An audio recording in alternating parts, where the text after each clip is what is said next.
We will commence the meeting with the prayer. May we, the councillors of Ku-ring-gai, always be aware that decisions we make affect the daily lives of those we represent. May we make these decisions with knowledge and goodwill, respecting the views of others, and may we show ourselves worthy to follow in the footsteps of those who have protected the special qualities of Ku-ring-gai for over 100 years. Amen.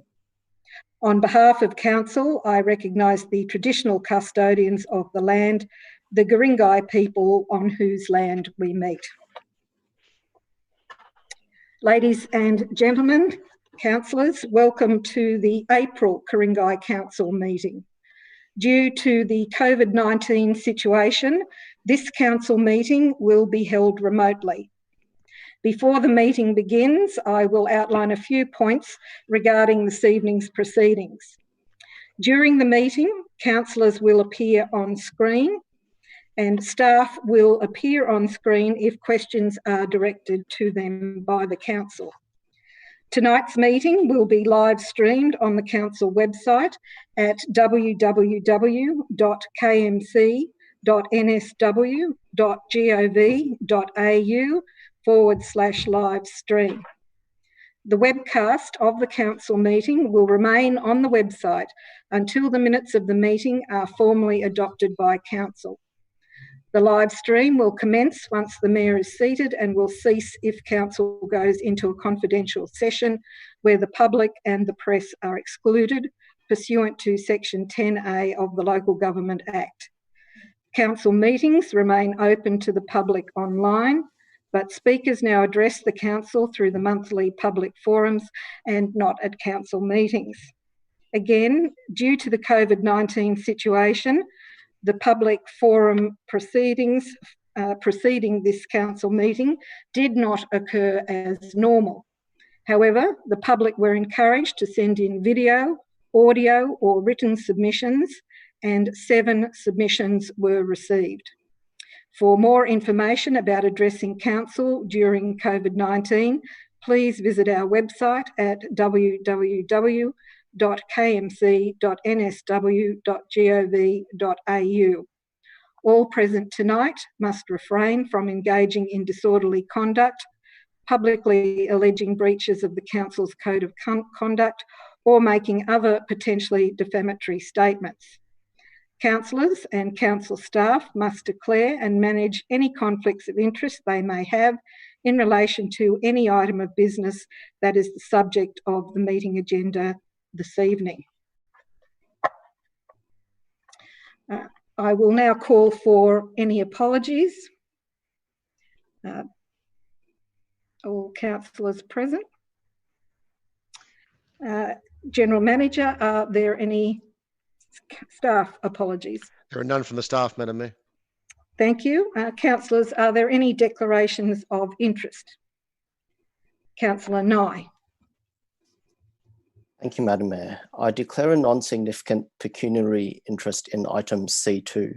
While I have not read the report, my employer may or may not have taken part in the tender process, and I remove myself while this item is being considered. Thank you. There are no other conflicts. I'll ask the General Manager if there are any staff declarations. There are none, Madam Mayor. Thank you. General Manager, documents circulated to councillors, please. Madam Mayor and councillors, there are a number. We have a late confidential agenda which contains item C2, which is the SS Rock Stroke Piers gas tender. And we have the light greens, which is titled Late Councillors Information, which has a number of items in relation to GB 14, Marion Street Theatre DA, a memo from the Director Strategy and Environment dated 15 April 2020 to the Mayor and councillors attaching a report from the Major Projects Advisory Committee. In relation to GB 16, the COVID-19 pandemic impacts on council, a memorandum from the Director Corporate dated 21 April 2020 to the Mayor and councillors addressing changes to the Local Government General Regulation 2005. And in relation to GB 11, the draft Sports Facilities Plan of Management revised recommendation, a memo from the Director Strategy and Environment dated 22 April 2020 to the Mayor and Councillors attaching a revised recommendation, and Mayor and Councillors noting an additional one from today which contains revised wording to Mayoral Minute MM2 COVID-19 financial support. Thank you, General Manager. Councillors, I need a motion that the confidential items be retained in closed session. That is moved. Sorry, Madam Mayor, I've got to read them out first. I need to document circulated. Yes. So, Madam Mayor and Councillors, confidential items. You've got item C1, which is the open space acquisition planning for Gordon. Item C2, which is the SS Rock Piers gas tender, which I alluded to earlier. And we also have attachments in relation to GB8, which is tender RFT1 2020 St Ives Village Green, Community Hall and Youth Centre upgrade, attachments 1 and 2. And GB14, the Marion Street Theatre DA, attachments 2 and 4 respectively. Thank you. And Councillor Spencer, you were happy to move that those items remain in confidential. Is there a seconder for that? Seconded, Councillor Clark. All those in favour? That is unanimous. Thank you. We move to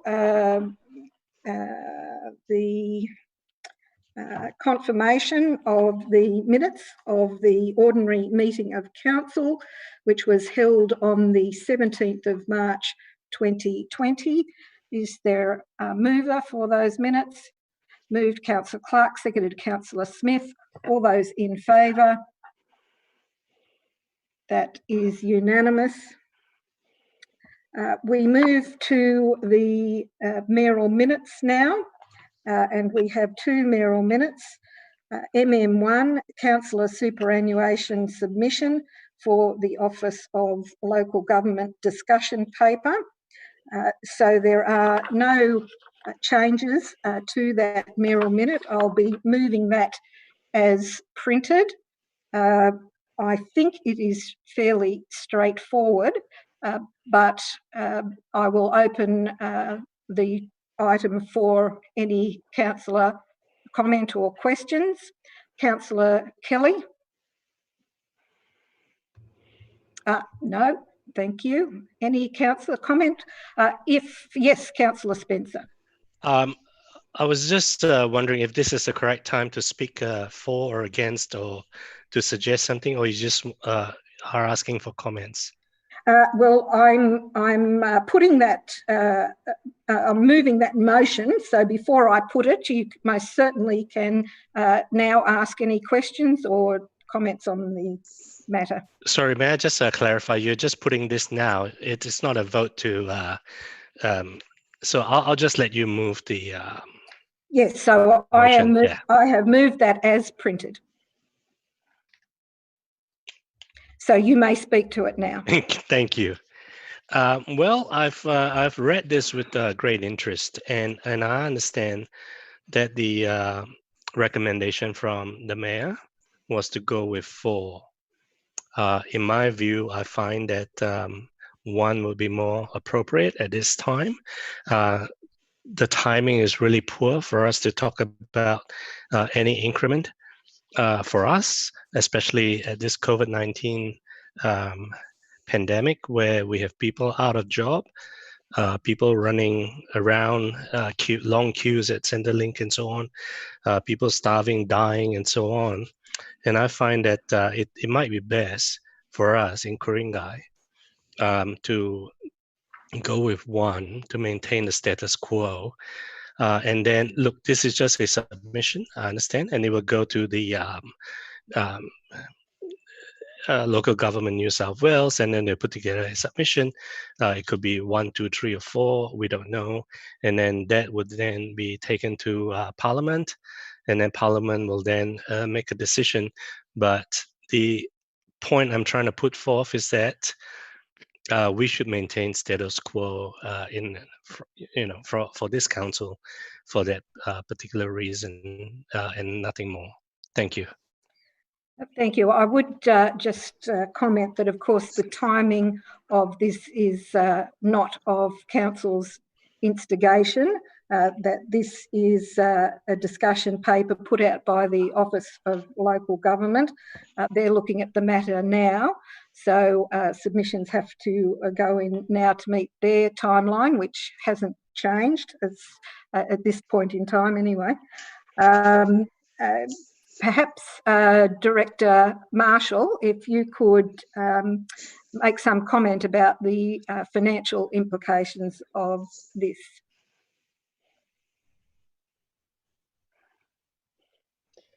Thank you, Madam Mayor. Well, with regard to option 4, if Council resolved that way, that would give Council the option to pay super in addition to the Mayor, to the ordinary fees, but it wouldn't be mandatory. So that would give the Council in the future the opportunity to decide based on the sentiment at the time and the economic conditions as to whether or not to pay it in addition or to leave it as it is where there's no additional super. If 9% or 10% additional super was added to the councillor fees, it would add a cost of in the order of $20,000 to $30,000 a year in total to the council budget. And could I also follow that up with, is there an expected timeline for the Office of Local Government to make a decision on this matter? Madam Mayor, not that I'm aware of. Often these changes can take some time before they're implemented. Thank you. I'll move on to the next speaker, which is Councillor Kelly. Thank you, Madam Mayor. I actually was putting my hand up before to speak and I fumbled between the mute and the hand signal, so I'm sorry about that. No problem. I have to say I echo Councillor Spencer's sentiments. I was looking at NM2, the mayoral minute number 2, which I don't want to preempt what you're going to say there, but down the middle, it's one of the paragraphs starts with Ku-ring-gai Council is struggling with the financial impacts of COVID-19, and I think the timing couldn't be worse. And so I think we have to be seen to be taking a leadership role here and demonstrating to the community that, it's not about the money, that we don't want any extra money or don't need it, and that we should be cognizant of the needs of the community, because later on we're going to be discussing extra money for community groups and whatever. So I'll just cut to the chase and say that I would support option 1 of those as well. And I realise, as Councillor Spencer said, this is yet to go through its full process. But I think it's not a good look to be putting our hands up for personal money. Thank you. Councillor Clark. Thank you, Madam Mayor. Look, I didn't actually expect this to be debated particularly much, but here we are. Look, I'm quite comfortable with the mayoral minute as put forward. I think that the fact that we're not currently providing super contributions is questionable at best. We as employees of council or the board of council should absolutely be having super as part of our contribution plans. And I think that it's right for council to make this move. Obviously, I think there's been a lot of talk about the timing of this. The reality is we don't choose when the state government chooses to put these things forward. This has been put on us by the state government to provide feedback for. And so we are providing a submission to the Office of Local Government to say that, well, because right now we're not going to do it, but in 6 months ago we would have, seems confusing. And to talk about, when we're talking about $20,000, this council has time and time again thrown huge amounts of money around. I remember last Christmas I was called a Christmas Grinch because I wanted to hold back money, and then it was okay. But now we can't. So I think that's a bit bold, and so I'm quite comfortable for us to be putting forward the mayoral minute and option 4 as part of this discussion paper. Obviously, this is going to take months, and this is not something which you're going to see resolved anytime soon. It is ultimately a decision for our state legislators. But I think it's important for us to have a voice within the local government sphere, and that voice is that we should, in fact, be paying super. So I'm quite comfortable to support the motion. So thank you. I would also follow up your comments, Councillor Clark, with the fact that this has been a long-held goal of Local Government New South Wales for councillors across New South Wales. And I'm certain that LG NSW was very pleased that the government has initiated the opportunity for a discussion paper and feedback on this. The next speaker is Councillor Nye. Thank you, Madam Mayor. Now, to be honest, on this issue, my view was options 3 or 4 for the last 2.5 years. So, you know, when you first asked, when I first signed up as a councillor and I was told you don't get super, I thought it was a bit weird. And that's been my view for quite a while, that it's a bit weird that we don't get superannuation. However, after reading the Office of Local Government's discussion paper, what very strangely happened was my view changed and my view switched to option 1. And it's got nothing to do with COVID. It's got nothing to do with how much we're getting paid or not paid. It's just that after reading that Office of Local Government discussion paper, my conviction changed. My conviction changed to, like, at the moment, the Independent Pricing Tribunal sets our overall remuneration rate. And then it's up to us. It's at our discretion whether or not any of that remuneration gets paid into super. And I'm actually comfortable with that. And I think when the Independent Pricing Tribunal makes their decisions on how much we get paid, they factor in the whole superannuation issue. So very strangely, whilst I would have supported this 2 weeks ago or 2 months ago or 2 years ago, my views changed to preferring option 1 or 2. But yes, I wanted to reiterate, it's got nothing to do with COVID whatsoever. It's got nothing to do with timing. In fact, I believe that councillors don't get paid enough, because if you pay councillors more, you'll get a much bigger talent pool and you may see better quality decisions made on council. Councillor Kay, you're the next speaker. Okay, so I am actually for option number 4. I, like Sam, did also read the discussion papers. The third option of what it highlights is it is hopeful it will encourage more women to stand as candidates for election to councils. So this might necessarily, for me personally, I'm not fussed either way, but to encourage new elected members to come through the cycle, I definitely would do support it. Thank you. Councillor Spencer.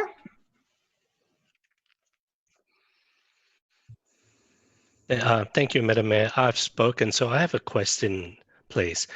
Whether I was clear enough in my speech that I wasn't against any one of them. I'm just referring to the whole thing that was in relation to the timing of this particular motion. So question is whether, have you misunderstood what I was trying to get at? No, I don't think so. And I hope that my response indicated that the timing of the matter was not of my or council selection. It was a matter for the Office of Local Government, and they have set their timeline and their deadlines for submissions back to this discussion paper. I certainly understand your perspective, Councillor Spencer. Right. If another question, if I may, and Yes. this is to Councillor Clark, whether you have the same understanding as the Mayor that I wasn't against number 4, and my speech was about the timing of this motion. Thank you. Councillor Clark. Thank you, Madam Mayor. Yes, I comprehend you, Councillor Spencer. Thank you. If there are no further speakers on that matter, I will put that mayoral minute. All those in favour? That is Councillors Shatto, Kay, Clark, Smith, Greenfield, Pettit. Against Councillor Kelly, Nye, Spencer. That is carried. Councillors, we move to MM2, which is the mayoral minute on COVID-19 financial support. It is not the version that is in the printed business papers because, as you would all be aware, the government has made various announcements in the last week, as recently as over the weekend. So this minute has been updated to take that into account. I believe all councillors have been sent by email a copy of the updated minute. Do councillors require me to read the whole of the new minute? I might just ask the minute secretary if the revised form of the minute could be put up on the screen, because there are slight variances in it to take account of where the recent announcements have impacted the original draft. But the thrust of the mayoral minute is indeed to outline the impact financially on Ku-ring-gai Council, and we are not alone in this, of course, and on our behalf, and the situation applies to councils across New South Wales, local government New South Wales, and at the national level, the Australian Local Government Association is trying to seek support for councils to address some of those financial impacts. And the mayoral minute also spells out where the recent announcements benefit or exclude Ku-ring-gai Council currently. So I will not read that whole minute out as it is lengthy and it has been emailed to councillors. It's been shown on the screen now. So I will move that minute and seek any comments from councillors. If there are no comments on this item, then I will put it as per the revised version. All those in favour? That is that is unanimous. Thank you, councillors. We now move to petitions. There are actually two petitions. We have one in the printed business papers, PT1, petition to allow dogs to be off leash at Talang Park and install gates. Is there a mover for that petition, please? Councillor Smith, and seconder, Councillor Kay. Councillor Smith, are you moving that the petition be received and referred to the appropriate officer for attention? Yes, I am, Madam Mayor. Thank you. And Councillor Kay, you're seconding that? Yes, I am. Can I actually ask a question of the director? Yes, you certainly may do that right now. Okay, so through the General Manager to the relevant director, are you able to tell me how much the costings of these gates, additional gates, would be? If not, I'm happy to take that on notice if you can further investigate. That's all right. I will ask the Director of Operations to perhaps answer that, and perhaps also if the Minutes Secretary can put up PT1 so the public can see the wording of that on the screen. And is Director Bernasif able to answer about a potential cost for gates? Through you, Madam Mayor. So I'm having difficulties with my video, but so through you, Madam Mayor, the cost of the gate will be in the vicinity of $7,500. $7,500. Okay, thank you very much. And I just will point out that there are 105 signatures for that petition. and the prayer to it is that we, the undersigned, petition Ku-ring-gai Council to allow dogs to be off leash at Talang Park and install gates. Councillor Kelly. Thank you, Madam Mayor. I'm just wondering if this petition is subject to a gateway determination. No, it is not. Thank you. Councillor Spencer. This is the second petition that you were referring to. Am I right? This is the first petition. We have another. I'm sorry. I'm sorry. That's all right. I'll wait. Thank you. Yes, the second one is not printed in the business papers, Yes. so we're with the first one that is. If there are no further speakers on that, Councillor Smith, did you wish to sum up your motion there? Madam Mayor, I'm actually very happy to put this petition forward, as I believe that in Ku-ring-gai, and especially in this particular times, there is a requirement for more dog parks than what there are in other council areas, what I've investigated and found out. We do have quite a number of dog parks, and I believe it's to do with the demographics and the people and the backyards and everything that we all enjoy. So I'm happy to put it forward. Thank you. Thank you, councillors. We will now vote on that motion, that petition, that motion put by Councillor Smith. All those in favour? That is unanimous. We move to PT2, which I just have to find. Thank you very much. Now, PT2 is with regard to, I'll see if it's got a heading on it. It's with regard to DA 0381/19, and it's just up on the screen there.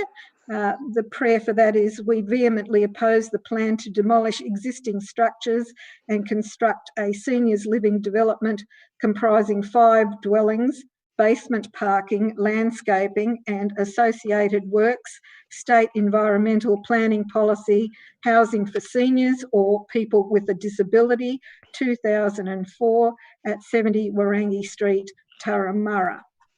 And how many petitioners are on that? 49. 49. Would somebody like to move that petition? Councillor Spencer, you're moving that that petition be received and referred to the appropriate officer for attention. Yes, correct. And if I just may add that it's really good that this thing is online, because I sent through or received this petition today, and I sent it through the staff, and yeah, it's really good. Thank you. Thank you. Is there a seconder for that petition? Seconded, Councillor Greenfield. Councillor Spencer, as mover, did you wish to comment on this at all further? No, actually, you have read what I wanted to say, so, and it's on screen as well. So thank you very much.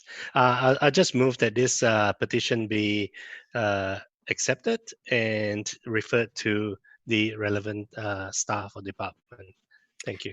Thank you. Councillor Greenfield has seconded. Do you wish to speak on this? No, Madam Mayor, thank you very much.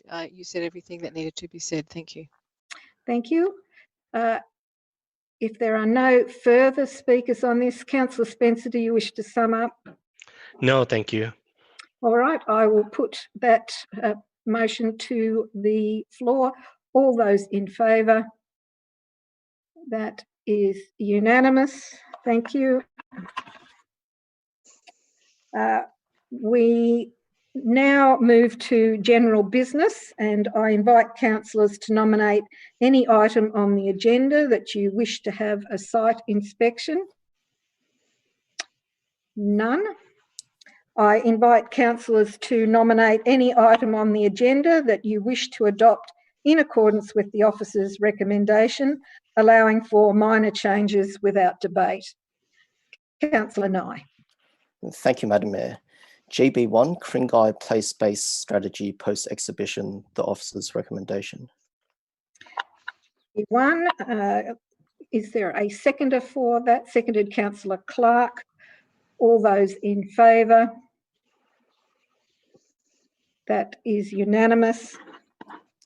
So GB2, draft revised delivery program 2018 to 2021 and draft operational plan 2020 to 2021. We've got a minor amendment to point B, which we can bring up on the screen. It's something that we've worked on with council staff and I've shown the Mayor. I will just get that up on the screen first. So points A, C and D remain the same. Point B says that council authorises new loan borrowing of 11.3 million for the St. Ives Indoor Sports Complex, noting that while the draft delivery program, operational plan and long-term financial plan provide for repayment of the loan from future asset sales, the exact timing and funding source for repaying the loan may be reviewed in the future and revised by council closer to the time when more information is available. So it's a minor amendment which we're seeking to move without debate. It is, that's right. So it is on the screen with that minor amendment, and Councillor Nye had given that to me in advance. Is there a seconder for that? Seconded, Councillor Kay. Councillor Nye, do you wish to speak to your motion? I don't want to spend too much time on it, but I think this amended point B gives us flexibility. Yes. Firstly, I better find out, is there any objection to this? Because if everybody's fine with it, we won't need Councillor Nye to explain further his small amendment because it's not in a section to be dealt with in terms of a debate at this point, unless anybody has any objections that can be withdrawn. But if everybody's happy with it, we'll just move forward. Thank you. Everybody's happy with that, so I'll put that motion. All those in favour? I'm sorry, Madam Mayor, I did put up my hand there. Oh, sorry, Councillor Shadow. Sorry, I was just fiddling around. It's just a question. Yes, I've been looking at. Yeah, may I? Yes, I haven't called the final announcement of voting on that, so you can proceed, Councillor Shadow. Thank you. I was just wondering, with these draft delivery programs and revised resourcing strategy, etc., as council is suffering badly from this coronavirus outbreak financially, are these going to be then further updated? What is the impact exactly? They may in fact have to be rewritten? Director Marshall, Madam Mayor. Yes, and there is a comment to that effect briefly in the report, because the report was largely concluded before this current situation, but I'll allow Director Marshall to provide a comprehensive reply on that. Thank you. Director Marshall. Thank you, Madam Mayor. There certainly will be impacts on next year's budget from the pandemic. It's a little bit early to say exactly what that impact will be. We don't know at this stage even how long into next financial year the pandemic may be affecting us. So we thought it was best not to try to adjust the financials at the moment, but to keep updating council with information as it comes to hand. And in the future, if we need to make an adjustment to the budget, we'll report to council and recommend that way. Thank you, Director Marshall. Thank you. There's no further questions or comment on that. I will put GB2 as per Councillor Nye's motion. All those in favour? That is unanimous. So GB3, revised resourcing strategy 2020 to 2030, the officer's recommendation. And is there a seconder for that? Seconded, Councillor Clark. Councillors will vote immediately on that then. All those in favour? That is unanimous. GB4, post-exhibition public interest disclosures policy, the officer's recommendation. Thank you. Is there a seconder for that? Seconded, Councillor Greenfield. All those in favour? That is unanimous. GB5, the annual report of the Audit Risk and Improvement Committee for the year ending December 2019, the officer's recommendation. Seconded by Councillor Smith. All those in favour? That is unanimous. GB6, the investment report as at 31st of March 2020, the officer's recommendation. Seconded by Councillor Chateau. All those in favour? That is Councillor Spencer. Yes, thank you. That's unanimous. GB7, the progress status report March 2020, the officer's recommendation. Seconded by Councillor Chateau. All those in favour? That is unanimous. So GB8, tender RFT 1 2020, St. Ives Village Green Community Hall and Youth Centre upgrade, the officer's recommendation. Seconded by Councillor Kay. All those in favour? That is unanimous. We'll skip GB9 and skip GB10 as well. Go to GB11, draft sports facilities plan of management, the officer's recommendation. And there is a slight update to the printed version. You're aware of that, Councillor Nye. You're moving yes. it as per the revised amended version. Yes, as per the revised amended version. Thank you. Is there a seconder for that? That's seconded, Councillor Kelly. All those in favour? Madam Mayor, I do have a question. Question, Councillor Chateau. Sorry. Yes, my question is just, I noticed that Kalara Bowling Club wasn't included on this, and I guess that's because they are a private club. But I noticed it is not included. But in fact, we've got East Roseville Bowling Club and Gordon Bowling Club included, and they no longer exist. Well, I presume the staff are referring to it in terms of the site, but General Manager, did you want to clarify? Director Watson, Madam Mayor. Director Watson, please. Through you, Madam Mayor. The land is council, so it still has to be included in a plan of management. And Councillor Chateau was correct about that other bowling club. It's privately owned. Thank you. And it's been referred to as the bowling club in terms of identifying it as a site rather than an operating bowling club. That's correct, Madam Mayor. Thank you. Thank you, Councillor Chateau. If there are no further questions on that, I'll put GB 11. All those in favour? That is unanimous. So GB 12, dog off-leash proposal at Bryce Oval, St. Ives. So you're moving it as per the officer's recommendation? The officer's recommendation, yes. Thank you, and that's seconded by Councillor Kay. All those in favour? That is unanimous. I'll skip GB 13 for now. So GB 14, Marion Street Theatre DA, the officer's recommendation. Seconded by Councillor Chateau. All those in favour? Sorry, withdraw. Withdrawn by Councillor Spencer.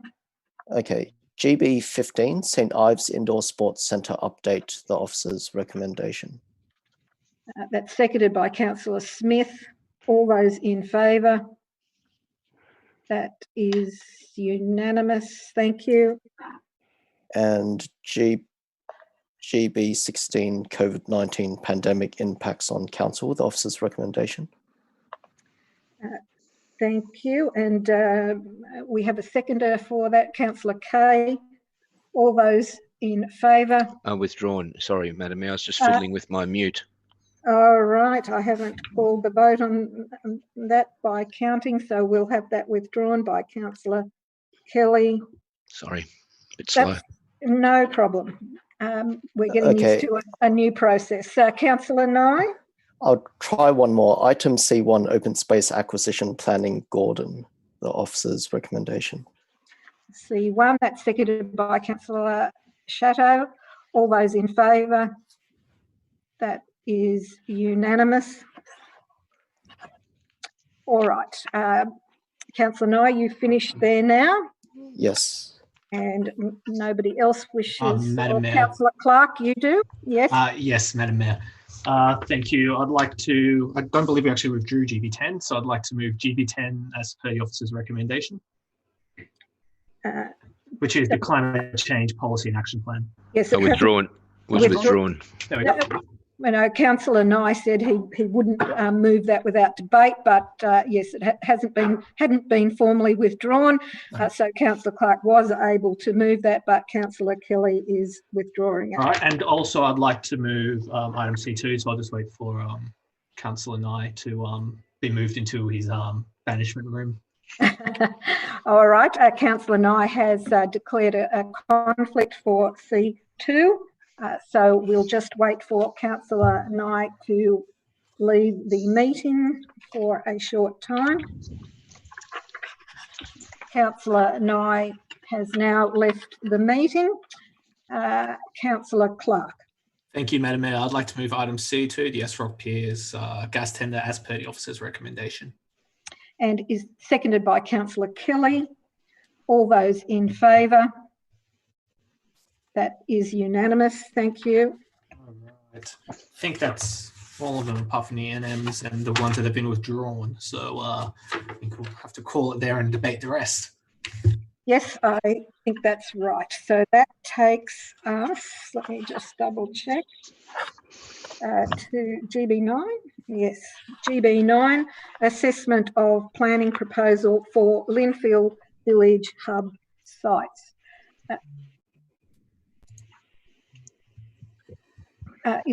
We'll just get that up on the screen as well. Councillor Clark, you're moving this? Yes, Madam Mayor, as per the officer's recommendation. Thank you. And is there a seconder, please? Seconded, Councillor Shatto. Councillor Clark. Thank you, Madam Mayor. I'll only speak briefly to this item. I'm proud that we've been able to get the planning proposal to this stage and endorse it to be submitted to Department of Planning, Industry and Environment, subject to the amendments and recommendations within the report.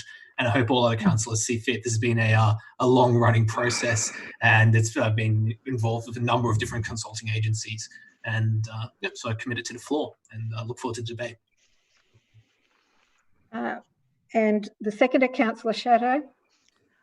Well, I believe Councillor Clark has said everything that I had planned to say, really. I just think it's been a long time in the making. And I'd like to see us move ahead on it. Thank you. Councillor Nye, you're the next speaker.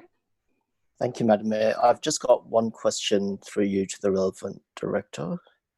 And the question is, some residents have asked about the timing of this planning proposal versus the timing of the tender. So as you know, 3.5 weeks ago, we received the results of the tender for this site from a number of the participants. Are there any pros and cons of doing the planning proposal now versus holding off for a few months? That's just a question asked by some residents. We do know that tonight we're dealing with the planning proposal rather than the tender, but I'll ask the General Manager if the staff are able to provide any response to that for you. Madam Mayor, Director Watson may want to add additional comments, but my comment is that the process of the tender and the planning proposal are mutually exclusive. They're not to be intertwined. Council has an existing resolution in relation to the tender. And if Mr. Watson would like to comment further, he is at liberty to do so. Director Watson. Through you, Madam Mayor. Councillors would be aware that there are now statutory obligations on council dealing with the planning proposal within a timely manner, and dealing with the matter tonight allows council to meet its obligations in that regard. Thank you, Director. Councillor Nye, do you have further? So I'd like to just speak for this motion. So yeah, this is something that I've been thinking through for the last few days, and I'd like to thank the 4 residents who who made a submission for the virtual public forum of sorts. But personally, my view is that we should progress with the planning proposal. If for whatever reason we believe that the design needs to change in the future, then the planning proposal can always be amended. But in the interest of time and moving ahead with the project, I think now is the best time to go ahead with the current proposal on paper. Are there any other speakers on this item? If not, I'll ask the mover, Councillor Clark, if he wishes to sum up. Thank you, Madam Mayor. I'll withhold my right. Thank you. Thank you. There's no sum up. I will put that motion, the officer's recommendation, moved by Councillor Clark. All those in favour? That is unanimous. We move to GB10, Climate Change Policy and Action Plan, which was withdrawn by Councillor Kelly. Councillor Nye, are you seeking to move a motion on this? Councillor Nye, you're muted. Yes, Madam Mayor, I'd like to move the officer's recommendation. Thank you. Councillor Kelly, are you seconding that or something different? I was going to move an amendment, Madam Mayor. You certainly can, but I'll just seek a seconder for the original motion. First, Councillor Clark is seconding that. Councillor Kelly, you wish to move an amendment? Yes, I do, Madam Mayor. The amendment's quite simple. A point of order, Madam Mayor. Yes, Councillor Clark. Wouldn't Councillor Nye still firstly be allowed his right to speak before any amendments can be made? General Manager, is that appropriate? That's correct, Madam Mayor. The mover of the motion and the seconder to the motion get to speak before any amendment is put on the table. We'll therefore, just hold off for you, Councillor Kelly, and Councillor Nye, you can speak to your motion. All right, thank you, Madam Mayor. I understand the topic of climate change is one that draws a lot of strong emotions, and when I go out into the public and talk to the residents, there are strong views on it. Some have very strong emotions that it definitely does exist. Some definitely believe that it doesn't exist. And yeah, I know it can be quite controversial when councils then get involved with climate change policy. But personally, if you strip out all the strong emotions out of it and the extreme cases that are presented before us from both sides, I personally do believe that there is some degree of climate change involved, that we are being impacted by human activities, and that it is worthwhile for Ku-ring-gai as well as other organisations to demonstrate some leadership in this area. Now, I've read through the plan, and I believe that the council staff have put together a realistic plan and realistic targets. They're not promising, that will be net zero emissions by next year, but instead they've looked at the technology out there, they've looked at the Australian industry and energy market out there, they've done their best to try to forecast what will happen in the next few decades, and they've come up with a few action items that they can realistically implement to take us towards net zero within a realistic time frame. So I do support what the council staff have done. I do support what they've put together, and I would really endorse this for all the other councillors out there. Thank you. Councillor Clark, you were seconder, I believe. Yes, Madam Mayor. I'd like to thank Councillor Nye for moving this motion, and I'm proud to be seconding it. I think that is effectively, there's irrefutable evidence that climate change is occurring, whether you believe in anthropogenic climate change or not. And I think that it's very important for council as a governing body to provide leadership within this sphere. Of course, I think leadership, it requires balance, it requires a reasoned approach. I think if, as Councillor Nye was suggesting, we were to go to, say, zero emissions tomorrow, that's not going to work. And if we were to achieve something like that, we'd put council at serious risk towards our residents. So I think that climate change policy and action plan is the correct move forward for council, and commend staff for putting this work into this particular report, and commend it to the floor. Thank you. Councillor Kelly, you may move your amendment now. Thank you, Madam Mayor. It's very simple. Recommendation A, I would just like the word not to be placed between the word plan and the word be on the second line of the recommendation, and that recommendation B be deleted in its entirety. Has this been sent to council staff in advance? No, it hasn't, but I thought it was rather simple and it would be Yes, very easy that's all for right. them to do on the fly. It is, and we'll just, however, pause to allow the minute secretary to get that up as an amendment so everyone can see it. Would you like me to repeat it? Yes, go right ahead. So I'm saying that the word not, and it's in fact been done, that amendment's already been done. It's complete on the screen, Madam Mayor. Yes, and that's just adding one word in A and deleting B. Absolutely. Yes. Thank you. Is there a seconder for that amendment?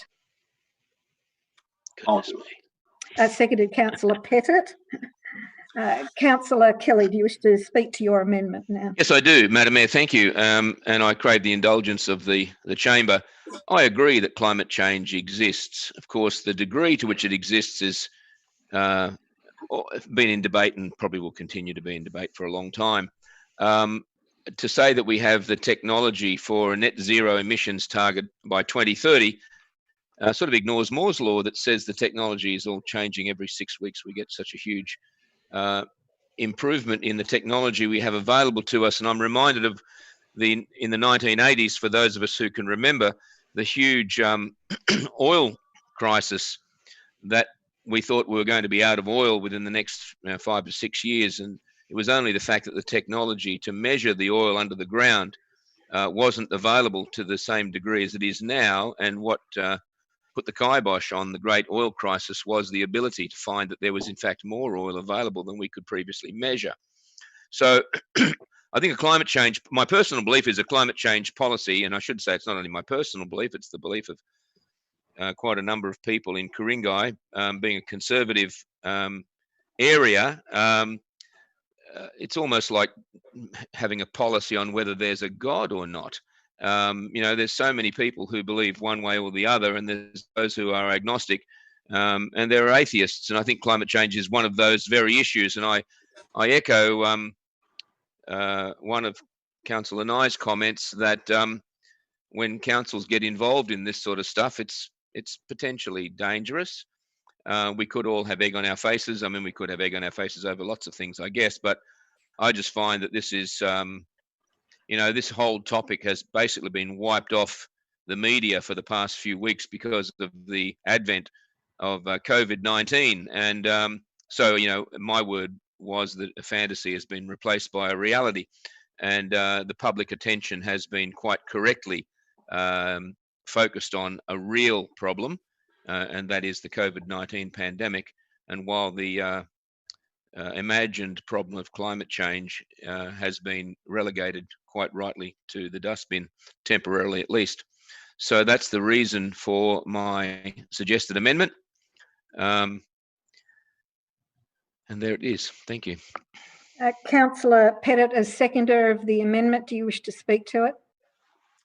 No, Madam Mayor, I just thought I'd second that one so we could hear all Councillor Kelly's words of wisdom and have him put an alternative view.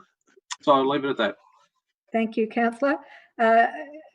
Councillor Kelly, you've still got your light on, so to speak. Sorry.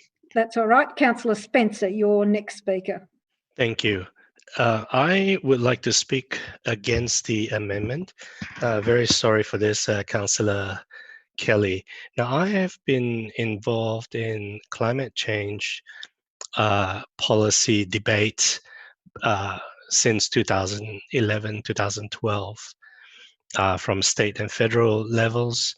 Now, the reason given by Councillor Nye, I understand that is the original motion, but it is in relation to this amendment as well.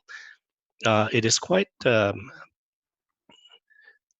is not overly outrageous, the officer's recommendation that I'm referring to. And I do agree with the sentiments of Councillor Kelly. However, I cannot support the amendment because the officer's recommendation is not overly outrageous. And that's probably all I have to say. Thank you. Thank you. On that point, I may ask the General Manager if Director Watson could please reinforce the approach of the council staff, because just as Councillor Spencer has alluded to as a argument against the amendment, is that the officer's recommendation has very much focused on practical actions that council can take that will lead to cost savings for our local government area. General Manager? Director Watson is the appropriate director to respond, Madam Mayor. Indeed. Director Watson. Through you, Madam Mayor. I'm very proud of this report and the action plan that staff have put together. I would have to agree with Councillor Spencer wholeheartedly. There's been a number of councillor briefings on this matter starting late last year, and councillors made it very clear to us that we were to base any report we put to council on the best science, on council taking a leadership role, on council's capacity and ability to actually save money and reach its goals in a cost-effective manner. And moreover, we were asked very clearly not to effectively scaremonger. When this came up late last year, there was all sorts of protests and carry on in various forums. And it was made very clear to us that we weren't to engage in that. Now, I think the document that is before you tonight maps out a very clear path. It also leaves plenty of room in future years for the technology gap that Councillor Kelly quite rightly points out exists, for us to in fact get better reach our targets depending on where technology goes beyond the 5-year and 10-year term. So we've got a document here tonight that builds on, council already has an existing climate change policy.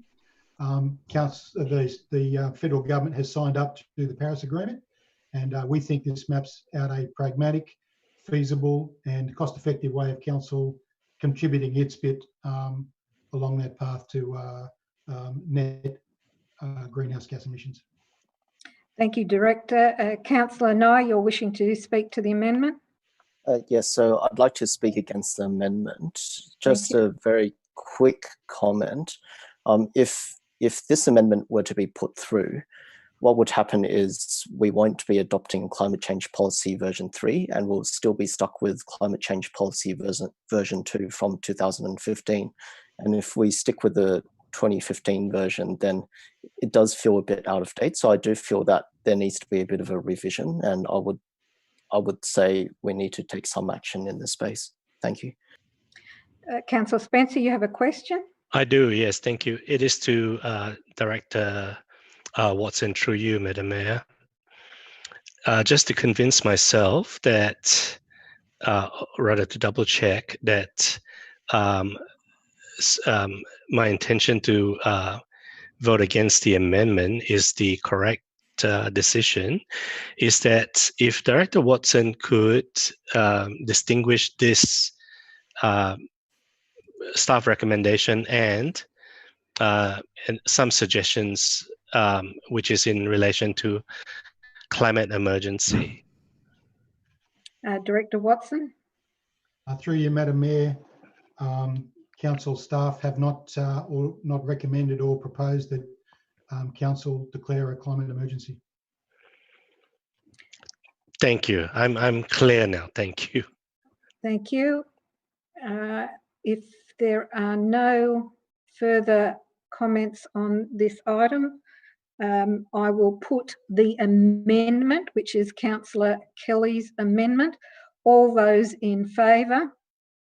That is Councillor Kelly. Almost. Against? That is councillors Chateau, Kay, Clark, Smith, Greenfield, Pettit, Spencer, Nye, Anderson. That is lost. We resume debate on the original motion as moved by councillor Nye. Councillor Spencer, you have your light on. Are you wishing to speak to the original motion now? I do. The mover and seconder have spoken already, so I've got my hand up in the right time. Okay. Yeah. I'd like to speak for this staff recommendation, meaning the motion, and just to clarify a number of things. Some of the questions I asked earlier through you to Director Watson clarified that this isn't this motion itself isn't a declaration of climate emergency. That would be, then I would suggest it would be overly outrageous. I've read this report and I find that this is rather consistent. And again, not overly outrageous. It's quite consistent with the targets that the country is hoping to achieve and so on. It is not going outside or above targets where our state and federal governments are moving towards. And then, of course, there were some arguments about the fires we had earlier, whether it was or wasn't, contributed by climate change. We do not know for sure. But however, I must say that it has a part to play. The question is whether the measurement of how big or how small the part is. Being a responsible government, whether it's a local, state, or federal, I think it is imperative that we take some action against climate change. And to mediate the situation right now, whether it is real or not, I think being safe is much better than taking the risk and then to find out later on that, oh geez, we could have done this and that in 1973, 1983, 1993, and 2020, and we didn't do it. We lost all the opportunities. So once again, I honestly do agree with this report. I think it is very consistent and very well prepared. Thank you. Councillor Greenfield, you're the next speaker. Thank you, Madam Mayor. Reading through the information that's been provided in the papers and plus the briefing that we had some months ago, I commend Council for what they've put in the papers and what they're proposing. I think it's very conservative but also very achievable, and I think it's a great example to the residents of Ku-ring-gai, and I look forward to this motion going to the floor. Thank you, Councillor. If there are no further speakers on this item, I'll ask the mover, Councillor Nye, to sum up. Thank you, Madam Mayor. Oh, Councillor Kay, when did your light go on? Before I said sum up? Oh, yes, sorry. I've just got a quick question through the General Manager to Director Watson. Yes. We had a briefing with Marnie a few months ago, and she said a number of residents had approached her in relation to what they could do in relation to the climate and a climate emergency. Miss Kicken? Yes. Yes. So to Director Watson, do you believe the main concerns of the constituents have been addressed in this report? Director Watson. Through you, Madam Mayor, I do believe that's the case. What staff did as a consequence of that first briefing was go away and set some targets and some methods of measuring setting community targets for climate change reduction to build on the education and assistance programs we already run. So yes, I believe that matter has been covered off. Okay, thank you, Director Watson. Thank you. Councillor Kay, you can turn your light off. Thank you.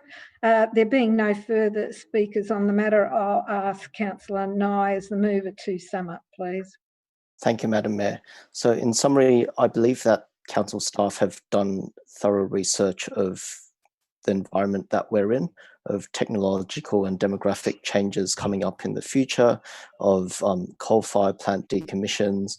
They've got a good understanding of things like battery technology and distributed generation and things like that. And what they've put together is a credible plan that can help Ku-ring-gai Council achieve 100% reduction or net zero emissions by 2040 or earlier, and 100% renewable energy by 2030, but whilst targeting 2025 as an ideal state. So it's a credible plan backed by thorough research from my perspective anyway, and I commend this to the fore. Thank you. I will put that motion moved by Councillor Nye. All those in favour? That is Councillors Shatto, Kay, Clark, Smith, Greenfield, Pettit, Spencer, Nye, Anderson. Against? Councillor Kelly. That is carried. We move now, I believe, to GB 13. Is that correct? Yes. Yes. Gateway determinations, planning proposals, council land and in Gordon and Roseville. Is there a mover for this item, please? Mover Councillor Clark, seconded by Councillor Shatto. Councillor Clark. Thank you, Madam Mayor. Once again, I will be very brief on this. I don't think there's much need for a debate. I'll be interested to hear why it was withdrawn, and I look forward to seeing that. But I'm quite comfortable with the officer's recommendation for how to proceed with this particular land. So I commend it to the floor of council. Councillor Shatto is seconded. Do you wish to speak to this motion? Councillor Shatto, you're muted. Councillor Shatto, we can't hear you. I do apologise. All right, Getting used to this.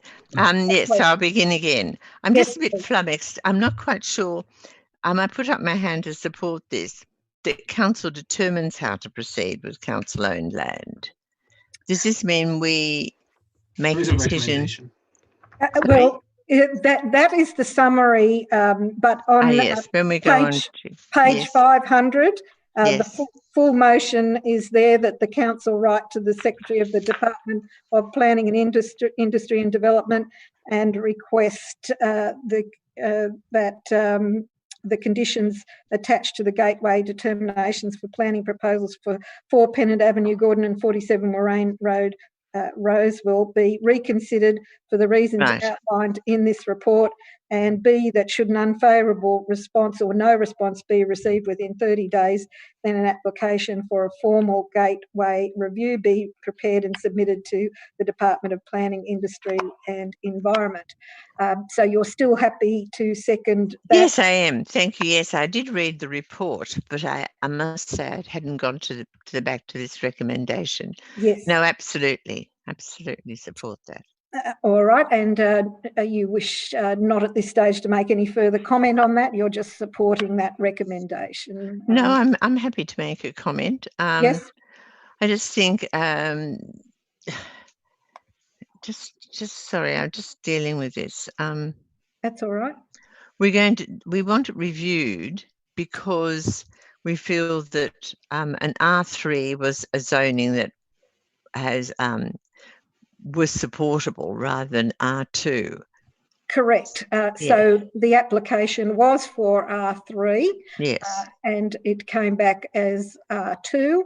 But I'm sure that we all know through feedback from community consultation in more recent times as well, that has only increased amongst our community for support of significant R3 opportunities across Ku-ring-gai.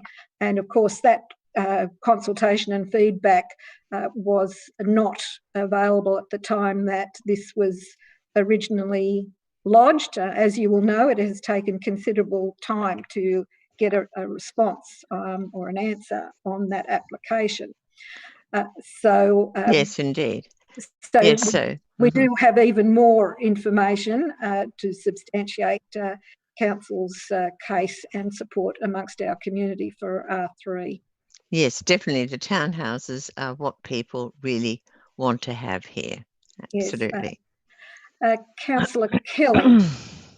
Thank you, Madam Mayor. Yes, I actually withdrew this article, and it was more about the recommendation. To my mind, lacks a bit of urgency about it, and I was wondering if the General Manager might see some merit in putting a couple of timeframes around some of these actions that are recommended, just to kick them along a bit.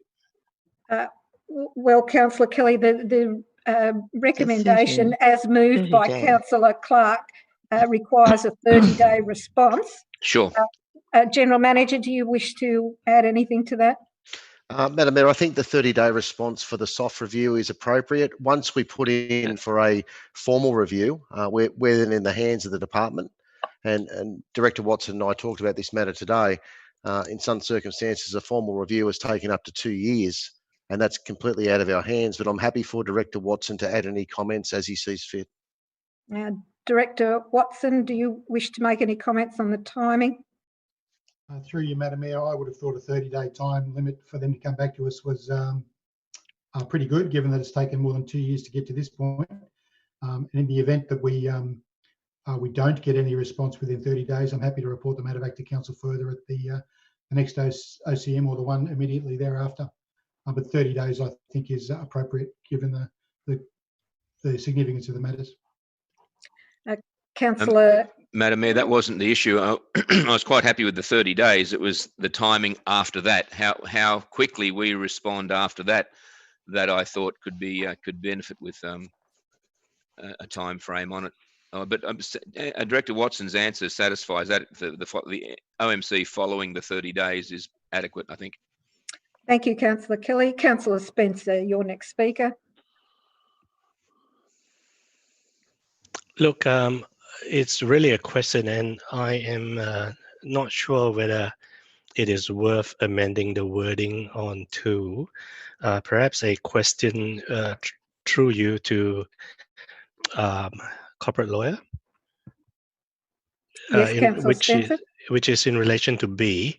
Now it says that should an unfavorable response or no response be received within 30 days, then an application would be put into the department for review, gateway review, and so on.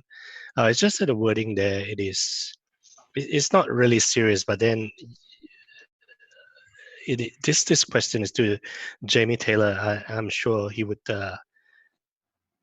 look at this and see if there's an issue with that, because it is suggesting that if there was an unfavorable response or no response, rather than saying if we do not hear from the department within 30 days, then we'll put it through gateway. You can say that as well. So it's not really a big issue. It's just a bit of a legalese there, whether Jamie is happy with the wording there. Madam Mayor and Councillors, I'm sorry I'm not visible. My camera seems to be blocked at the moment. This is Mr. Taylor, our corporate lawyer, speaking. Thank you, Mr. Taylor. There you are. Right. Yes, Mayor and Councillors, look, there might be possible to have some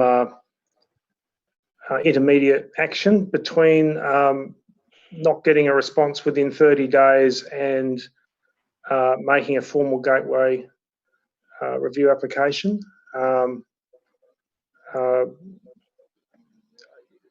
That could involve informal inquiries with the department before lodging an application, and that's really a matter within the discretion of staff, I suppose, to seek to implement council's objectives most efficiently. Thank you, Mr. Taylor. I might follow that up with Director Watson, just to clarify. I think you were saying, Director, that after the 30-day period, though, you would bring this back to the next ordinary meeting of council before taking any final decision on the next action. Is that correct? Through you, Madam Mayor, that's what I said, yes. Yes. So, Councillor Spencer, does that satisfy you that before any further decision is made anyway, it will come back to council?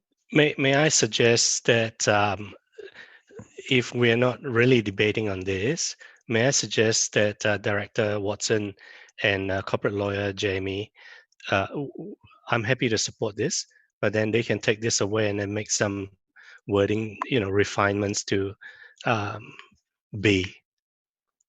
And if they find that it's okay, I'm okay with it as well. I'm just suggesting that the wording there is a little bit haphazard and untidy. That's all. Well, if nobody's going to actually move any amendment to change the wording, it is what it is, and it would come back to council anyway after the 30 days. Councillor Nye, you wish to comment on this? Oh, yes. So I've just got a question because I thought I understood what this motion was about until a few minutes ago when I reread it, and I may have misinterpreted. With this option 3, formal gateway review, a question through you to the relevant officer. What does that mean? Does that mean there's a chance that it could become R3 again after the formal gateway review, or is it permanently stuck in R2 if we go down that path?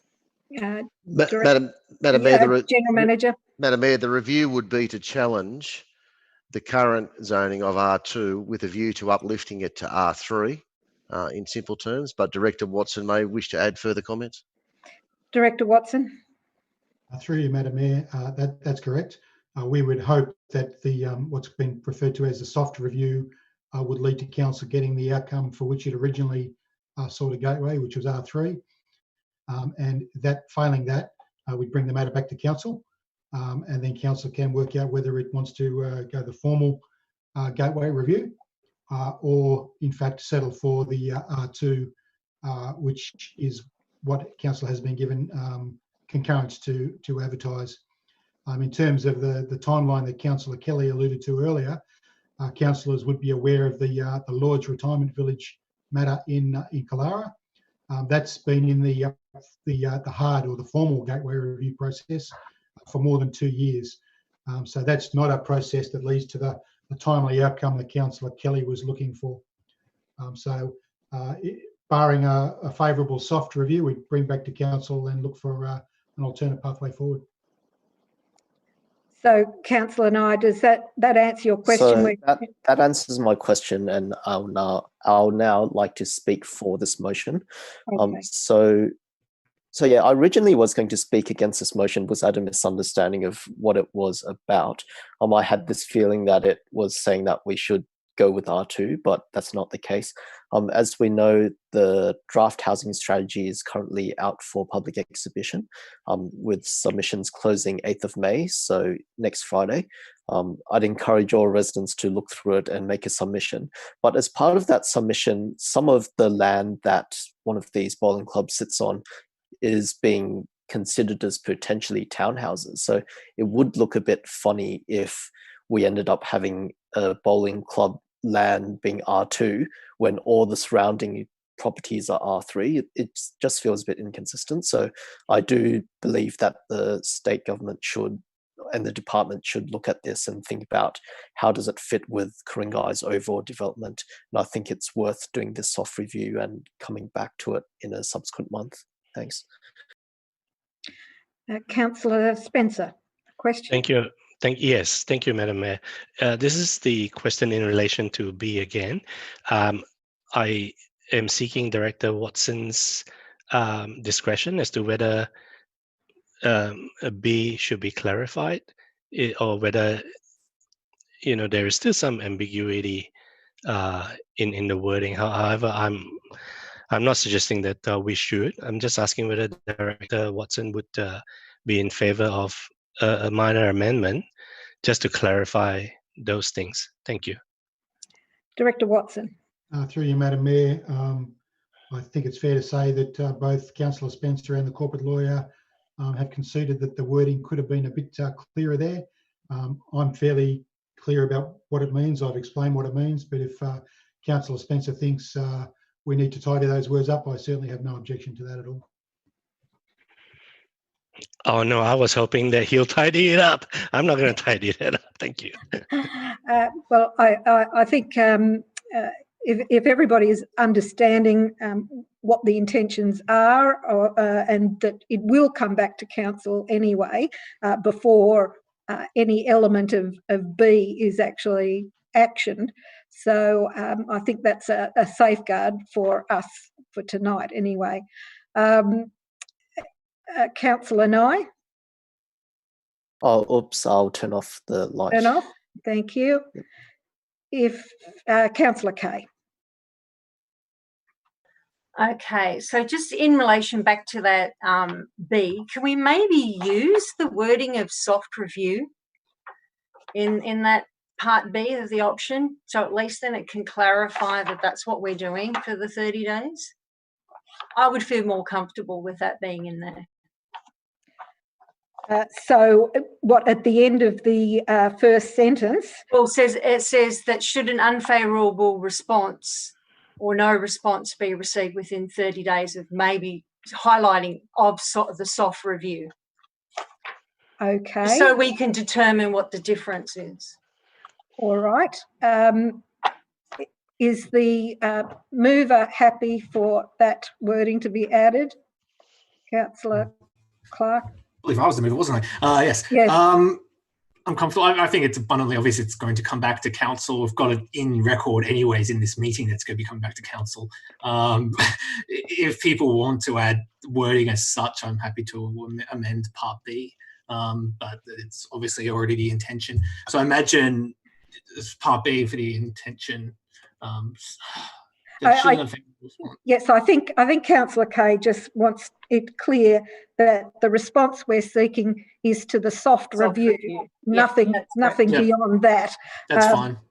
So you're happy to do that, and Councillor Chateau, you were the seconder. Are you happy to incorporate that wording? All right. Has the minute taker been able to add that? Yes. We'll just get that up on the screen so people can see that has been added there. Thank you. Councillor Kay, did you wish to say anything further on this? No, that's fine. Thank you. Thank you. You can just turn your light off, so to speak. Thank you. Thank you. If there are no further speakers on this item, I'll ask the mover, Councillor Clark, if he wishes to sum up.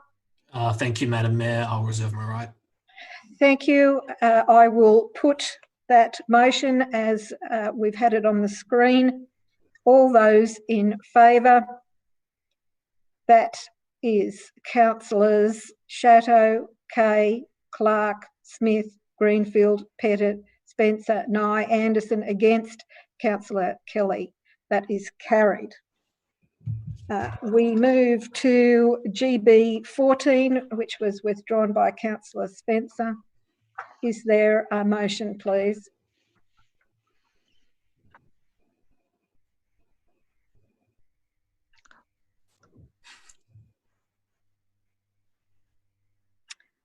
Councillors, is somebody going to... Councillor Chateau is trying to figure out. Okay, we've got Councillor Chateau. Sorry, I was shuffling between my blue hand and my normal hand. That's I'd like to move Councillor. the officer's recommendation, please. Is there a seconder for that? Seconded Councillor Nye. Councillor Chateau, do you wish to speak to this? I reserve my right. Thank you. Thank you. Councillor Nye is seconded. I'll reserve my right as well. Thank you. That means the next speaker is Councillor Spencer. Well, yes, I've unmuted myself. I really have a question to the relevant officer. I believe it will be Director Watson. I read the report on this and I haven't got any issue with that. However, when I read the light greens, there seems to be some recommendation that further report and further studies are to be provided. If Director Watson could clarify whether the light greens that were distributed this afternoon would change the report itself. Yes, Director Watson. Through you, Madam Mayor, the light greens don't cause me to change the recommendation to council. The only issue that came up between the independent review of this project by NS Projects was effectively the timing of a review of the business case. Now, councillors will remember that there's already been a business case prepared for this project very early on. Council has already commissioned a review of the business case, and council staff and the Major Projects Advisory Committee agreed with us that there's no reason that preparation of a revised business case or business plan can't occur concurrent with submission of a development application. Given that the only real change between the options that council has in front of it tonight will be effectively the capital cost of the project and depreciation. From the first business case we did, there was very little additional operating costs between the various options there, including the premium option or the Marion Street Theatre Plus option. So we're not expecting there to be a significant change to the business case, but certainly by the time council comes to make decisions on committing to the project or not, that business plan will be in place. We would expect that work to be done within about a month or 6 or 8 weeks. So there's not very much of a lag time, but councillors would know that lodging, assessing and having a development application considered through the Sydney North Planning Panel, that in itself is a 9, 10, 12-month process. So what we're trying to do is just run a couple of parts of the project concurrently. Council's only committed to preparing a development application at this stage and getting consent. There's no commitment to actually build the facility. So there's lots of milestones and hurdles which council would have to go through before a commitment to construct is actually made. So short answer, Councillor Spencer, there's nothing in that impact report that causes us to change our recommendation. In fact, I had that report before we finalised the council report. I just wanted to distribute it to councillors separately so that it wasn't lost in all the other paperwork on tonight's agenda. Right. That is a very thorough explanation.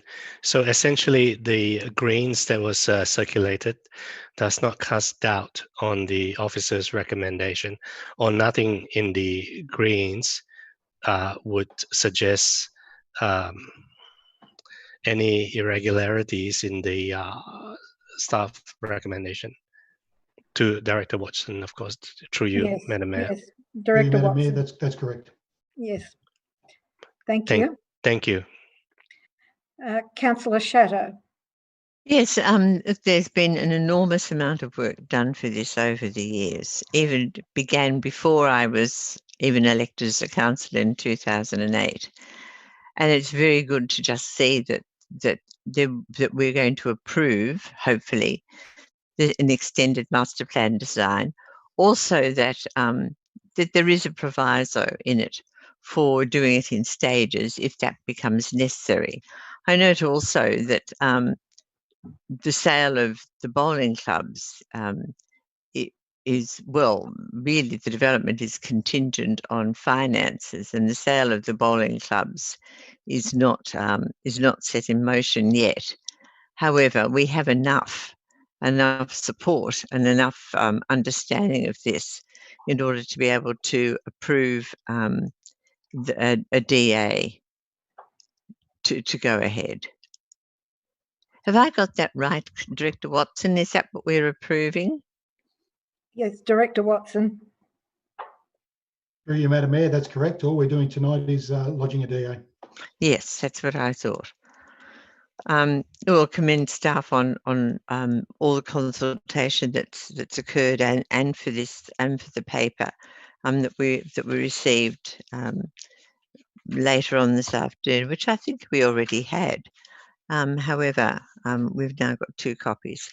So so good. So I commend it to councillors.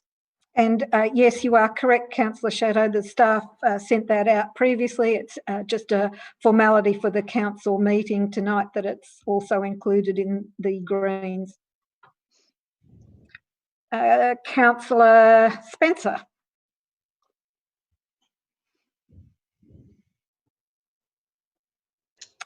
You're muted, Councillor Spencer. I said I do have a question, but I think I've found the answers already. Thank you. I'll lower the hand. All right, thank you. And Councillor Nye is next speaker, I believe. Thank you, Madam Mayor. I've just got one question to the relevant director through you. One comment that a resident made yesterday was that she noticed that there was no toilet in the design for level 2. Can we comment on that toilet or lack of toilet and implications for accessibility? Director Watson.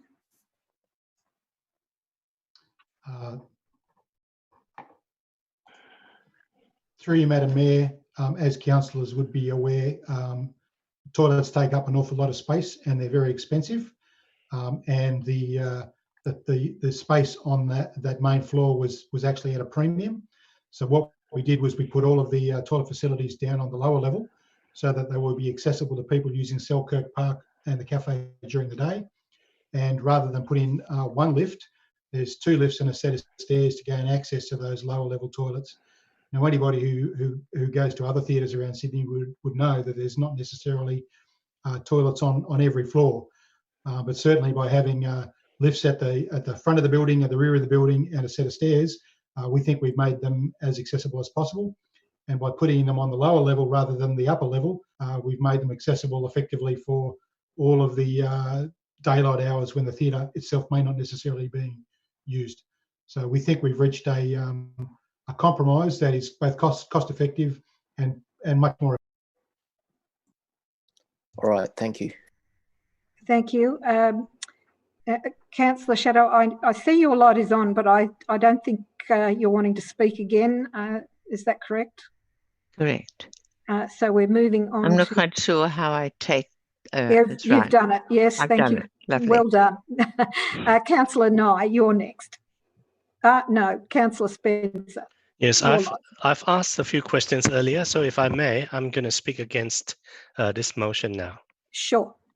I understand that the DA is conceptual and so on, and I've read this quite thoroughly, and I'm still not entirely convinced that we should proceed with the DA if we haven't got the funding and so on firmed up, so to speak. I understand that there could be some funds coming from here and there and so on, but going back to the motion that got this whole thing started, I believe it was in 2018, that it was to be funded through the sale of the Linfield Library. And then now we have some other things where I will not discuss the details because it's confidential, but then it seems to be, all over the place. So I'm not entirely sure that we should proceed with DA until those things have been addressed. So I would be voting against this motion. Thank you. Councillor Shadow. Just a question, Madam Mayor. Councillor Spencer just asserted that the funds for Marion Street would come from the sale of the Linfield Library site. That wasn't my understanding. Perhaps could Director Watson, through you, Madam Mayor, clarify? Sorry, point of order. I didn't say that. Oh, I said it was. There are some contingency from here and there and so on. I did not say that. Did I say that? Oh, I must concur that was my understanding, the same as Councillor Shadow, but regardless, perhaps the General Manager can clarify with maybe Director Marshall about the funding situation. Madam Mayor, Councillor Spencer is correct in that this project has never been funded. it's always been contingent on asset sales. I don't think they were restricted to the Linfield Library. I think it was a notice of motion from testing my memory from Councillor Nye to also say it could be bowling clubs and a number of other potential options, even including loans. So, but true to say that this project has never been actually funded to this point in time.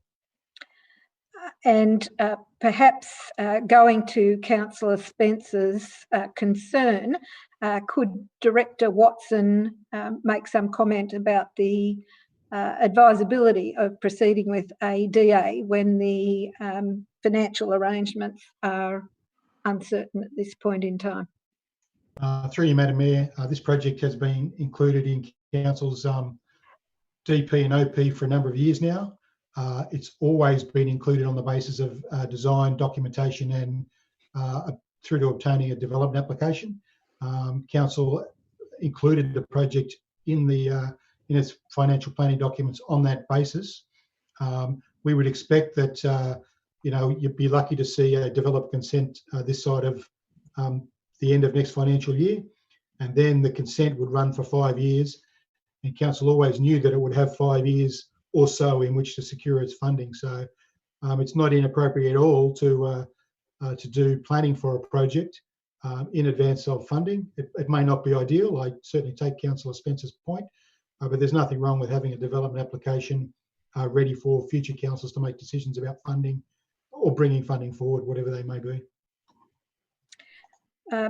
I might also make a comment there that in recent years and even now, we're seeing opportunities come from federal and state levels of government for financial support, grants, etc., that come with the proviso that councils have projects that are shovel ready. So projects largely can't be shovel ready, particularly if DAs are required and they haven't been lodged and there's no consent. Obviously, it's quite a lengthy process to get a DA. So, there may be opportunities lost if we aren't at a stage of having shovel-ready projects. Councillor Nye, you're the next speaker. Thank you, Madam Mayor. I'd like to speak in favour of this motion. Sort of related to this, but not really. One resident asked me recently, when did we start the Linfield Village Green? And I said, well, on paper, it looks like we started in 2013. And they asked, why did it take 7 years for us to break ground just today? Now, it's sort of like that with this Marion Street Theatre as well. It's going to take a period of time for us to get it started. If we delay the DA now, then who knows when we'll resume it again. So I think we just need to keep on ticking along with the next step so that we can be in a position to build it once the funding's available. Just a comment on the 2018 motion, May 2018. I think the wording was something along the lines of that this would be funded from asset sales. It didn't specify which asset, but it did say, for example, the Gordon Bowling Club, which is in the same ward as the Marion Street Theatre. So we kept it deliberately loose. We said it would be from asset sales if possible, but we never tied it to anything specific like the Linfield Library. If anything, it was more likely the Gordon Bowling Club, but not firm. So I would like to commend this to the councillors. It's a wonderful project, a wonderful opportunity to support the arts here in Ku-ring-gai, and much needed. It used to be the heart of Ku-ring-gai, and now it's sort of been missing for a number of years. It's going to take some time for us to get to a stage where we can, I guess, break ground and cut the ribbons and do all that sort of stuff. But if we don't do the DA, then nothing's really going to happen. If there are no further speakers on this item, I'll ask the mover, Councillor Chateau, to sum up. Look, I'm just happy to put it forward. Thank you, Madam Mayor. All right. In that case, I will put that motion. All those in favour of Councillor Chateau's motion, that is Councillors Kelly, Chateau, Kay, Clark, Smith, Greenfield, Pettit, Nye, Anderson against Councillor Spencer. That is carried. We move to GB 16, COVID-19 pandemic impacts on council. Is there a motion? Councillor Kelly. Madam Mayor, no, I was putting my hand up to speak on the issue rather than, I want to amend the motion, I beg your pardon. So do you want to put an original motion now? No, I just want to amend the recommendation. So you'd rather somebody else move Yes, an original? yes, I jumped the gun a bit on putting my hand up, I'm sorry. Okay, Councillor Clark. Well, thank you, Madam Mayor. I am quite happy to move this motion as per the officer's recommendation.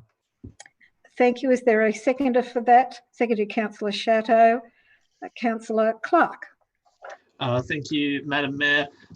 Once again, I'll speak quite briefly. I think it's important for council to play a leadership role within COVID-19 pandemic, and that we're authorising an allocation of money, $100,000 for the COVID-19 Community Organisation Hardship and Association Grant Program is a positive leadership move for council, and so I commend the motion to the floor. Thank you. Councillor Chateau, a seconder. Yeah, yes, Madam Mayor. Yes, no, I support this. I think it's generous, particularly considering that council herself or her council itself has been impacted. I recognise that we did have at least one member of a community group who thought that perhaps 100,000 wasn't going to be supportive enough.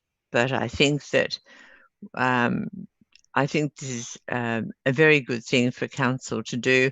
Perhaps, you know, in another month, should things get worse, perhaps there will be another opportunity. But I think let's see how we go with this 100,000 that community groups can access. Thank you.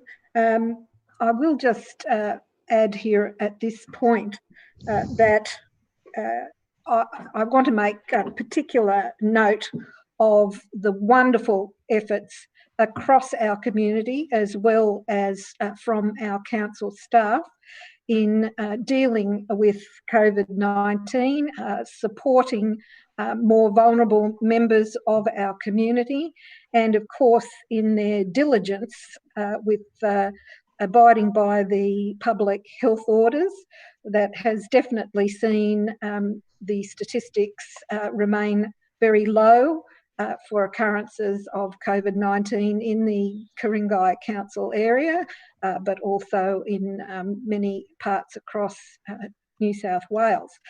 But it's quite apparent that the citizens of Ku-ring-gai are helping one another.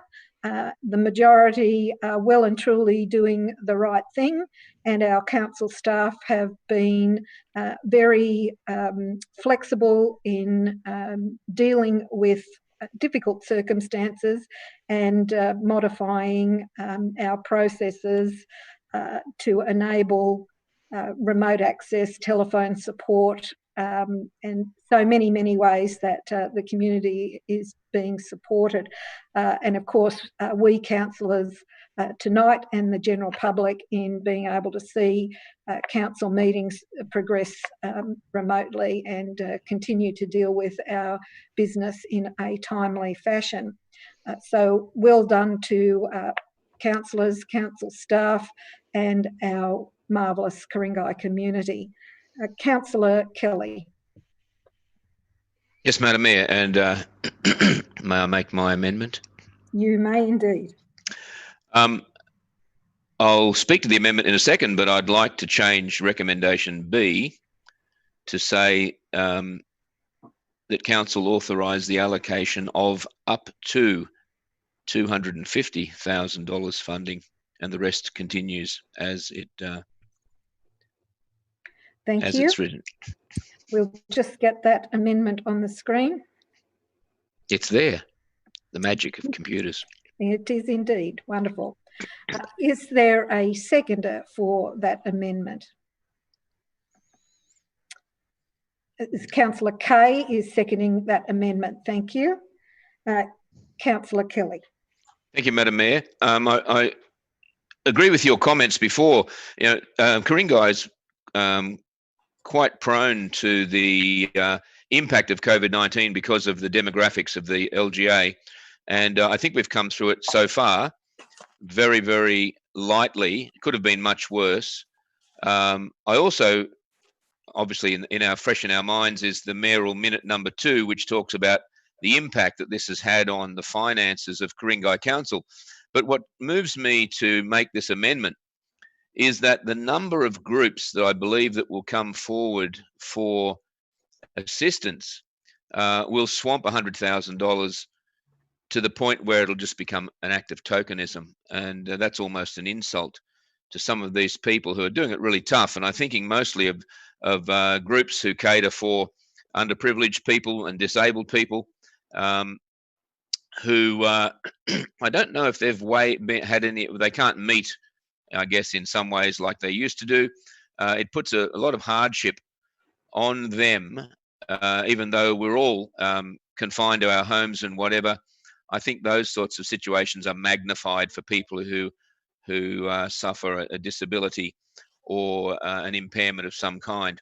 And I just expect that if we were to limit this to $100,000 for the moment, and I do take Councillor Chateau's comment that we could well go for a second round or whatever, but I think to have available sufficient funding to satisfy what could be more than $100,000 of demand for reasonable allocation, I think $250,000 is more realistic, as much as it does impose on the resources of the council.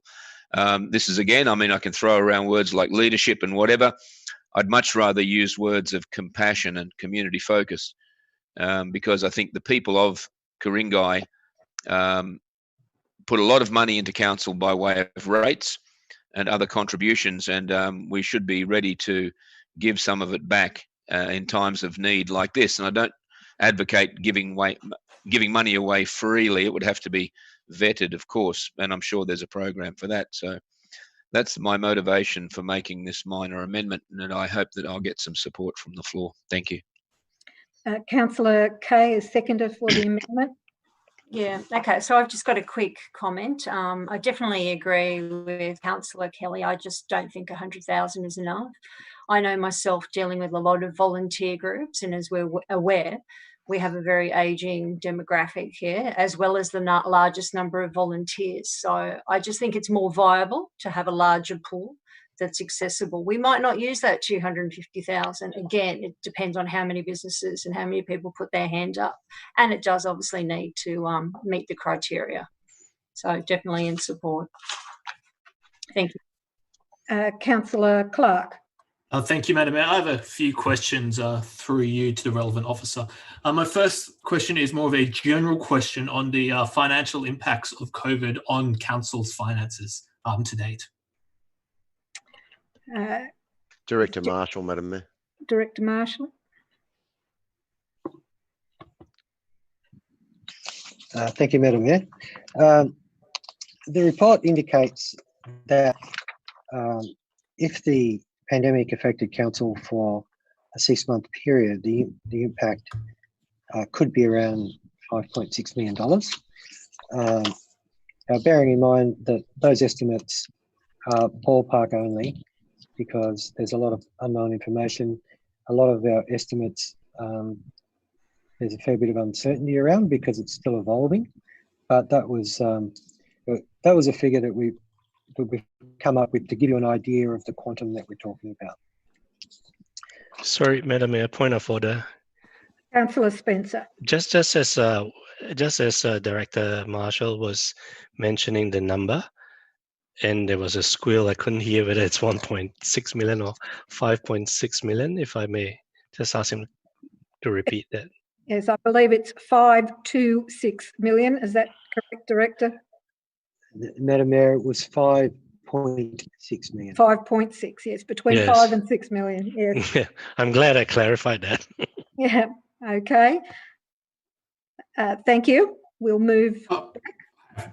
Another series of questions, Madam Mayor. Yes, please continue, Councillor Clark. Thank you, Madam Mayor. My next question for clarification purposes, where was the original $100,000 being drawn from within our budget? For you, Madam Mayor. Director Marshall. Madam Mayor, there is not a direct link as to where any of those amounts are coming from. They will have to be found in the future. So in the report, we've talked about what the options might be to fund the impacts of the pandemic. And they could include utilising our reserves, working funds, deferring projects and finding other savings. But I suppose it's probably worth noting that no matter where it comes from, it's money that can't be spent somewhere else in the future on services or assets. Yes, thank you. And obviously, Director Marshall, as we're dealing with the amendment that has a figure of $250,000, we would have to look for more funds to support that amount in the amendment, just as you've described now. That's correct, Madam Mayor. Similarly, the overarching figure, somewhere between 5 and 6 million, based on 6 months, the same sort of situation applies in potentially having to cut projects to limit our expenditure.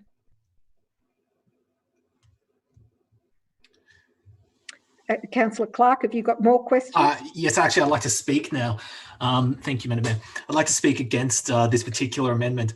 I think it's a bit bold to call this a minor amendment when you're talking about 2.5 times the amount of money, $150,000 more dollars, arguably, what, 2 times the average income for an Australian. That's not a minor amount of money that we're talking on this increase. I think it's very easy for council to say, oh, we'll just throw around money. It's just because when you deal with a budget of 150 million or whatever our budget is this year, you kind of get lost in what that number means. But $150,000 is a major, large amount of money that we're talking about here. There's no reason in the future why we can't approach this again if we come and we find that we've actually had such a huge amount of people wanting to take part in this program, and if $100,000 isn't enough. But I think it's important as a council we're conservative with ratepayers' dollars, and that we actually make sure we get a best bang for buck in terms of the investment that we can have, whether for our COVID response or for the many other programs that we provide. We're already seeing up to $6 million in losses over the next 6 months because of COVID, and I think that we need to be conservative with how we spend our money. So I think whilst it's easy to say, yes, we'll just increase it to $250,000, why not? Why not stop at 500? Why not stop at $1 million? It's very easy just to keep throwing around money. But I mean, we need to be very conservative with how we're dealing with this. We need to do it in a staged approach. And if we come back next council meeting, we find we've had $300,000 worth of requests, then we can relook at the weighting of that versus the programs that we currently provide, and then make an informed decision if we actually want to spend that amount of money. So I think that this amendment is not minor. It is actually a very major change, and we should be going to the original $100,000. If we choose to change in the future, we can always increase that amount. Thank you, Madam Mayor. Thank you. Point of order, Madam Mayor, please. Point of order, Councillor Kelly. Yes, thank you. I didn't want to interrupt Councillor Clark midstream, but I didn't say we would spend $250,000. I said an amount up to $250,000. I stand by my statement. I'm not advocating that $250,000 be spent. In fact, I was quite careful to say that that money be made available, not committed, not spent, simply because, and I was more of a mind to, and I'll make this clarification, if we were to allocate spending of up to $100,000, as it says in the current officer's recommendation, I'd hate to be the person who needs $100,001, waiting for the council to make another resolution. So, yeah, I didn't advocate spending $250,000 per se. Thank you. Thank you for that clarification, Councillor Kelly. I think it's also important to note that the report does outline a number of ways that beyond this amount of funding that council may be supporting groups in the community, charitable groups, etc., that may utilise lease, rent, etc., council facilities. So this isn't the only method, and I think it's important to note that we have also seen regularly at short notice state and federal government make new announcements of increased support in a range of ways.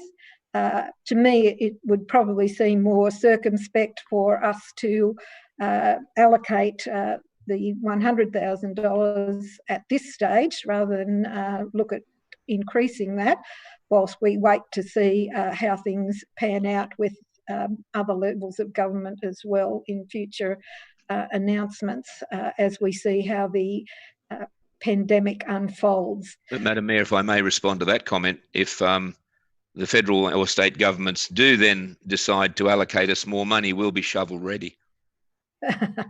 Yes, that's taking it a bit far. Councillor Nye. Thank you, Madam Mayor. I've never done this before, but can I foreshadow this amendment with another amendment? You can. Okay, so my suggested version, like point B, is what was in the original motion, that council authorises the allocation of 100,000 funding, blah, blah, blah.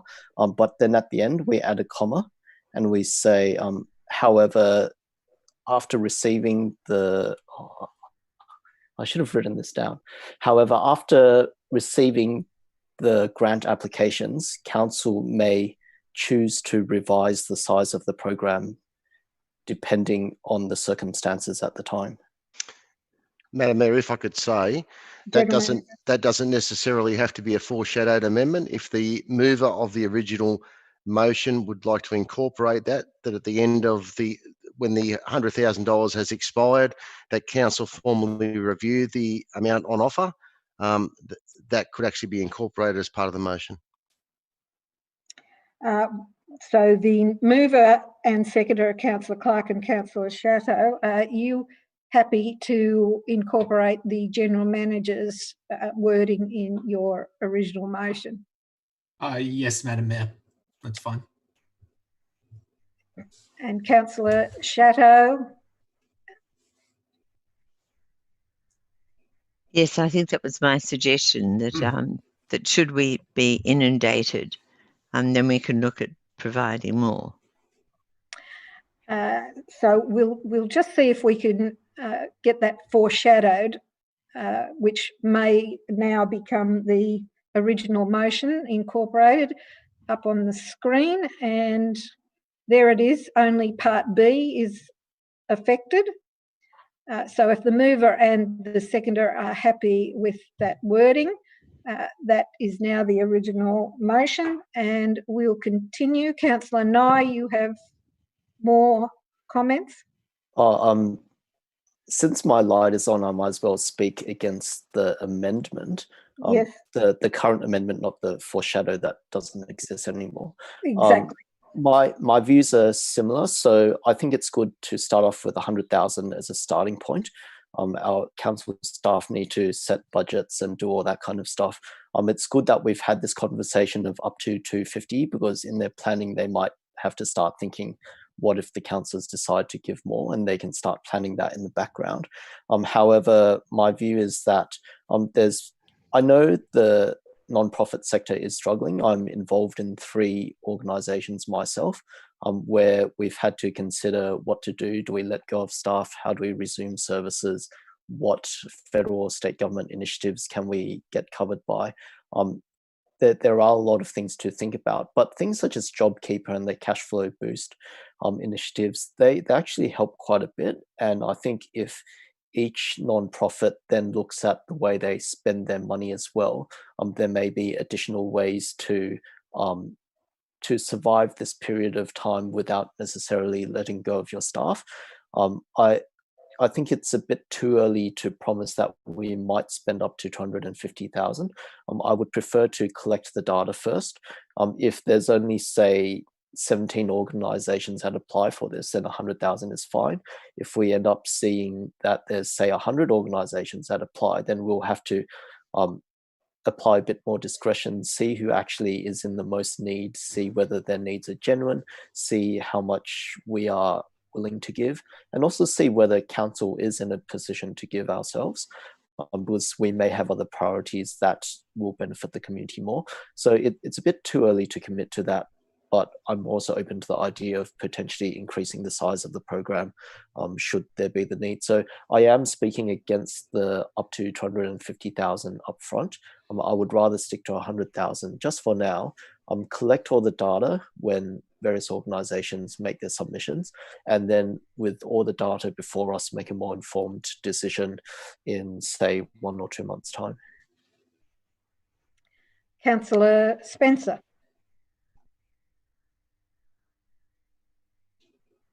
Thank you. Thank you, Madam Mayor. Just a question to perhaps the General Manager, maybe. Are we receiving any funding in relation to COVID-19 from state or federal governments? General Manager. Madam Mayor and councillors, we have received some funding to date for childcare services. There was an announcement yesterday for reduced cost of loans, but I'd probably refer additional comments to Director Marshall. Director Marshall. Thank you, Madam Mayor. As the General Manager mentioned, the state government did announce support to keep council childcare centres open. So that's significant funding. On Sunday just past, the Minister for Local Government announced further support measures for local government. Now, of those, one of them is going to be the payment of the increase in the emergency services levy next financial year, which is a benefit to council of about $170,000. The other one that they announced was making TCOR loans available to councils that are currently ineligible for various reasons. So that's no benefit to us because we're already eligible. The other, I guess the main part of the announcement was that they are going to fund the wages of staff who are stood down. So these are people that a council is unable to find work for. So in that situation, the council has to fund the first 4 weeks of their wages at home. And then after that, they are put on a reduced wage for up to 3 months.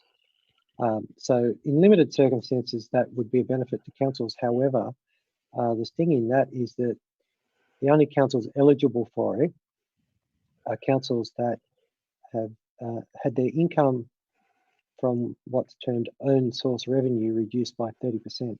Now that includes council rates and all user charges and fees. So we've actually had some discussions with LG New South Wales today in that we don't think that there will be any councils who will meet that criteria and be eligible for the funding because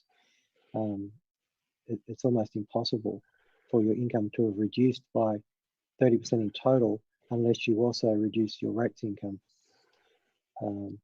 So yeah, that's a summary of the funding available to date. Thank you. Yes, sorry, still questions. Yes. So just to clarify first, in relation to the answers that were provided, so those funding goes directly to the functions, let's say, to run a childcare center, employees and so on. Those don't really come to council. So am I right to say that there is no direct funding to council itself from state or federal governments? Councillor Spencer, that is correct. The only funding options that have been provided at present are to cover existing council functions, but it's not actually a cash injection for councils to hand out additional assistance to community groups. Right. Thank you. That's very important to know. Thank you. Councillor Kelly. Thank you, Madam Mayor. I'm sort of going to ask a question of Councillor Kay, who seconded my amendment. I was going to say that if, with the creative amendment by Councillor Nye, I think it sort of makes my suggested amendment a little bit redundant, and I'd be considering withdrawing that amendment. Would you agree with that, Councillor? Yeah, I'm okay with that. Thank you. Councillor Kay, thank you. So that amendment is withdrawn, and thank you. We are now debating the original motion moved by Councillor Clark, seconded by Councillor Shadow, with that additional wording incorporated. Councillor... Sorry, a point of order. Could we see the wording, please? Thank you. Yes, we'll get the Minutes Secretary to put that up. There we go. So the alteration there is in Part B, as we've mentioned before. Councillor Shadow. Yes, sorry, I just had a question. There isn't a time limit on this, I noticed. Should we have a time limit on this? Perhaps that's a question that we need to ask the staff about their expectation on timing. General Manager. Madam Mayor, I would assume that if we were knocked over in the rush, 3 months would be an appropriate time frame from now. Councillor Shadow, are you suggesting we incorporate a 3-month time frame? I can't imagine that.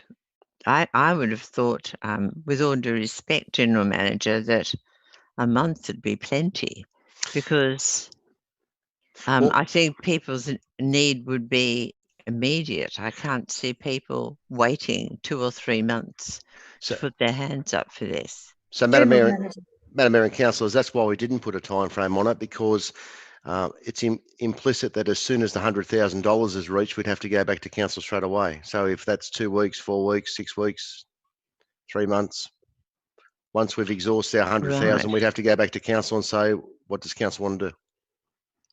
Right. And which is implicit in our recommendation, I guess, as well, isn't it? In the revised recommendation. All right. Yes, that's what the General Manager is suggesting. Yes. No, that's fine. Well, I don't want to make any changes. Okay. Councillor Nye.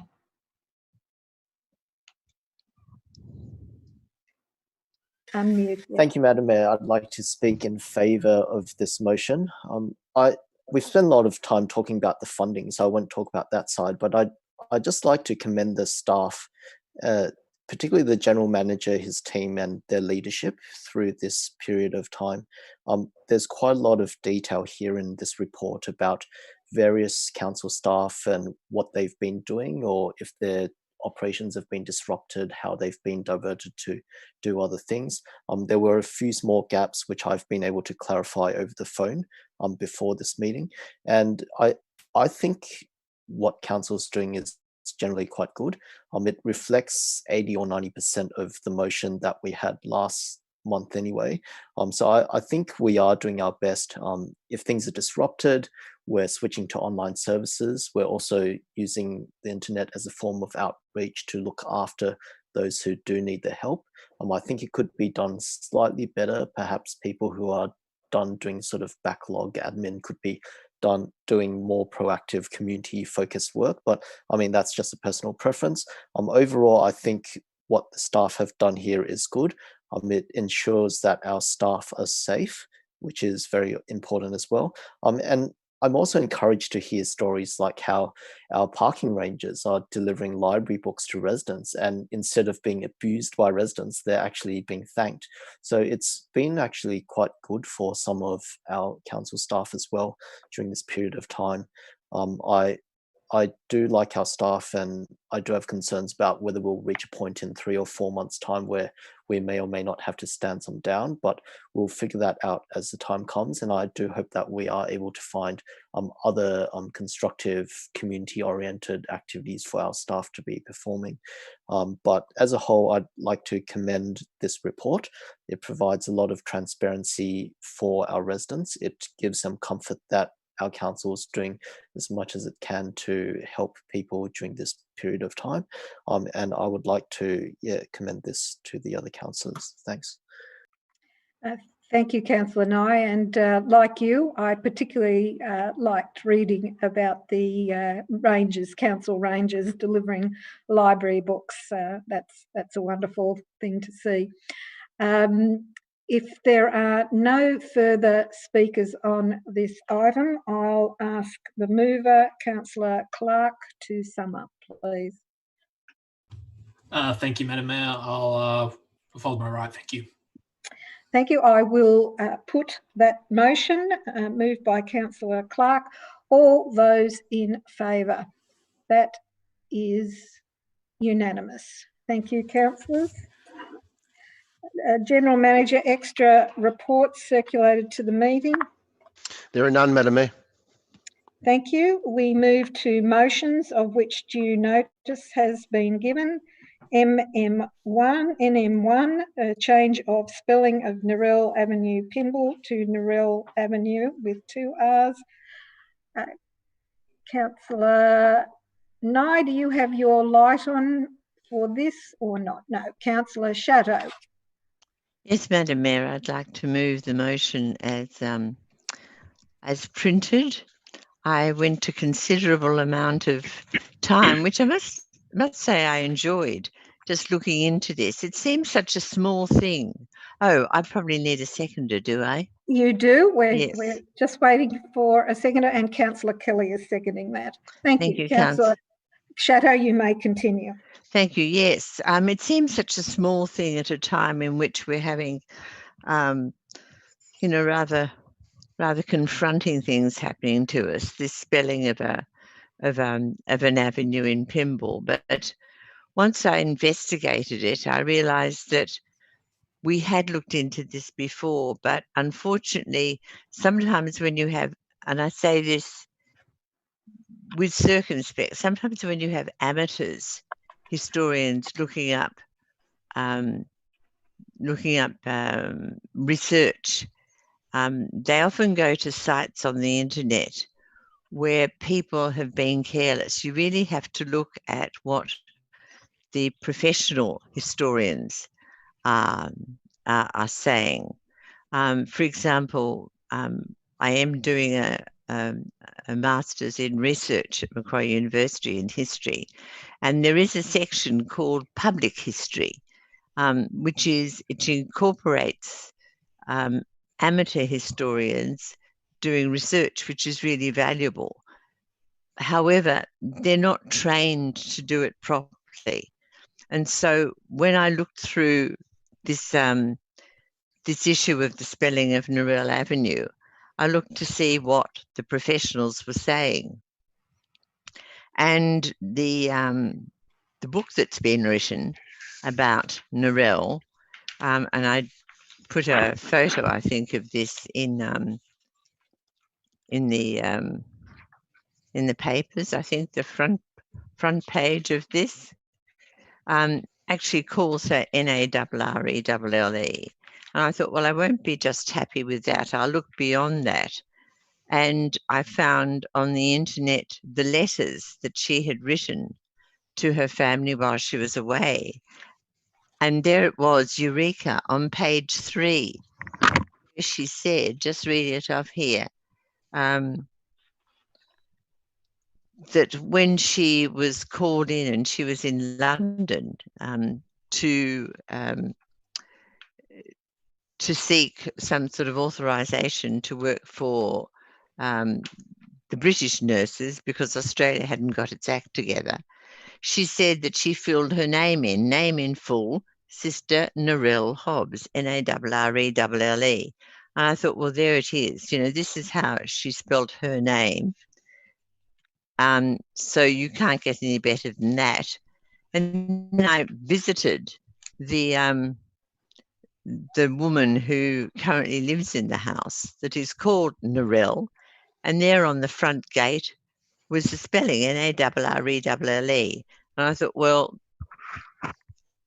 that to me shows that this is how it should be spelt. And I think we do people a disservice when we don't spell their names properly. It just shows a carelessness. And I think that Sister Narelle Hobbs was really such an amazing young woman, a nurse who went overseas in World War I with other nurses, tragically died before she came back to Australia. It must have been devastating for her family. And her older sister, who lived in this house in Narelle Avenue, actually named the house in her honour. It's quite an amazing story. It's a very important story. So I commend this change of spelling to council. I have spoken to Director Bonassa to find out what the procedure is, and he says that residents of the street would have to be consulted, and then there would be a report back to council on the outcomes of the consultation. A small thing, but I think a very important thing, particularly as we've just had Anzac Day. So I commend this notice of motion to you, councillors.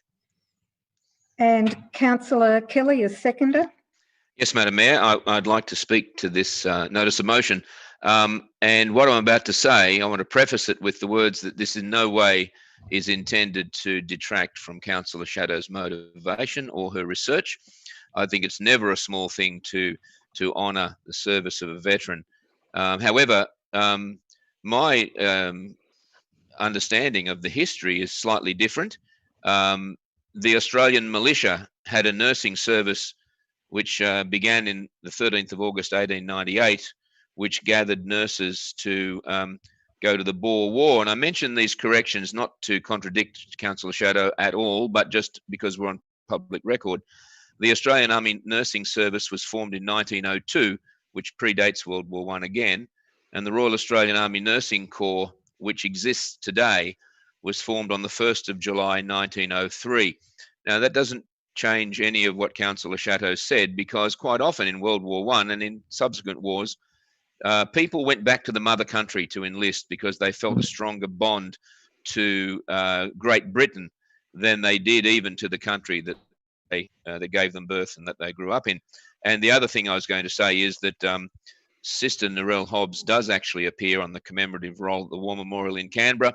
If you go into the main body of the hall, just near the Pond of Reflection, and take a right turn, she is on the panel. I've forgotten the number of the panel, but it's in the right-hand corner. That being said, I hope that the residents of the street do, in fact, agree with this motion and do agree to the change. It might seem like an insignificant change, but it's correcting an historic issue which is worthy of correction. Otherwise, the connection to Narelle Hobbs will be lost to history. And again, I'd like to commend Councillor Chateau for this notice of motion. I support it wholeheartedly, and I hope the other councillors will as well. Thank you. At this point, I would like to move an amendment that the council seeks an independent consultant to advise the council regarding the accuracy of the spelling of Narelle Avenue, and that a report be brought back to council. And councillors may have seen that I sent supporting information to this point by email this afternoon. and I hope councillors have had a chance to read that, and I seek a seconder to further detail that. Councillor Spencer, are you seconding that? Thank you, Councillor Spencer. So I will speak to this amendment. My concern is that this was brought to the council, I think perhaps 6 or 7 years ago, and it was investigated at the time by Joe Harris, OAM, who of course has done significant historical and family research in Ku-ring-gai for many decades. And the view at the time expressed by Ms. Harris was that the spelling was correct for its purpose. We see that in the 1920s, the house was named Narelle and the street was named Narelle. The evidence for 1R in both appears in the Sands directories from the 1920s. The owner of the house, Mr. Commons, was the brother-in-law of Narelle. His sister was Narelle's sister. His wife. His wife was Narelle's sister. Sorry, his wife was Narelle's sister. So in the Sands directories, from the time that records were first held identifying the house and the avenue, it was spelt, both the house and the avenue, with 1R. The records for the Sands directories are held or are established from the 1920s, when the Sands directory actually took census-like information for the purpose of the directories from the owners of the properties. It is repeatedly spelt with 1R from the 1920s. The owners of the house obviously did not change that. It has been consistently in the Sands directory from the construction of the house with 1R. Whether or not Narelle spells her name with 1 or 2 R's is yet to be proven, I would suggest, in terms of the intention of Mr. Commons when he named the house and approved the street name that was established on his property. That street was on land that he owned. It would seem odd to me that at the time that the house was recorded in the Sands directory and that the street was named by the council and appearing in the Sands directory as well. As you know, in the 1920s, properties were known not by their number, but by their house name. So in both formats, the avenue name and the house name, it was spelt with 1R. And obviously that has remained the case for the avenue for nearly 100 years. So one must question what was the intent of the owner and the council when they established the name. Whether there's any research on that, I do not know. We certainly haven't found any to date. It doesn't mean that she didn't necessarily spell her name with 2 R's, but it was only a nickname.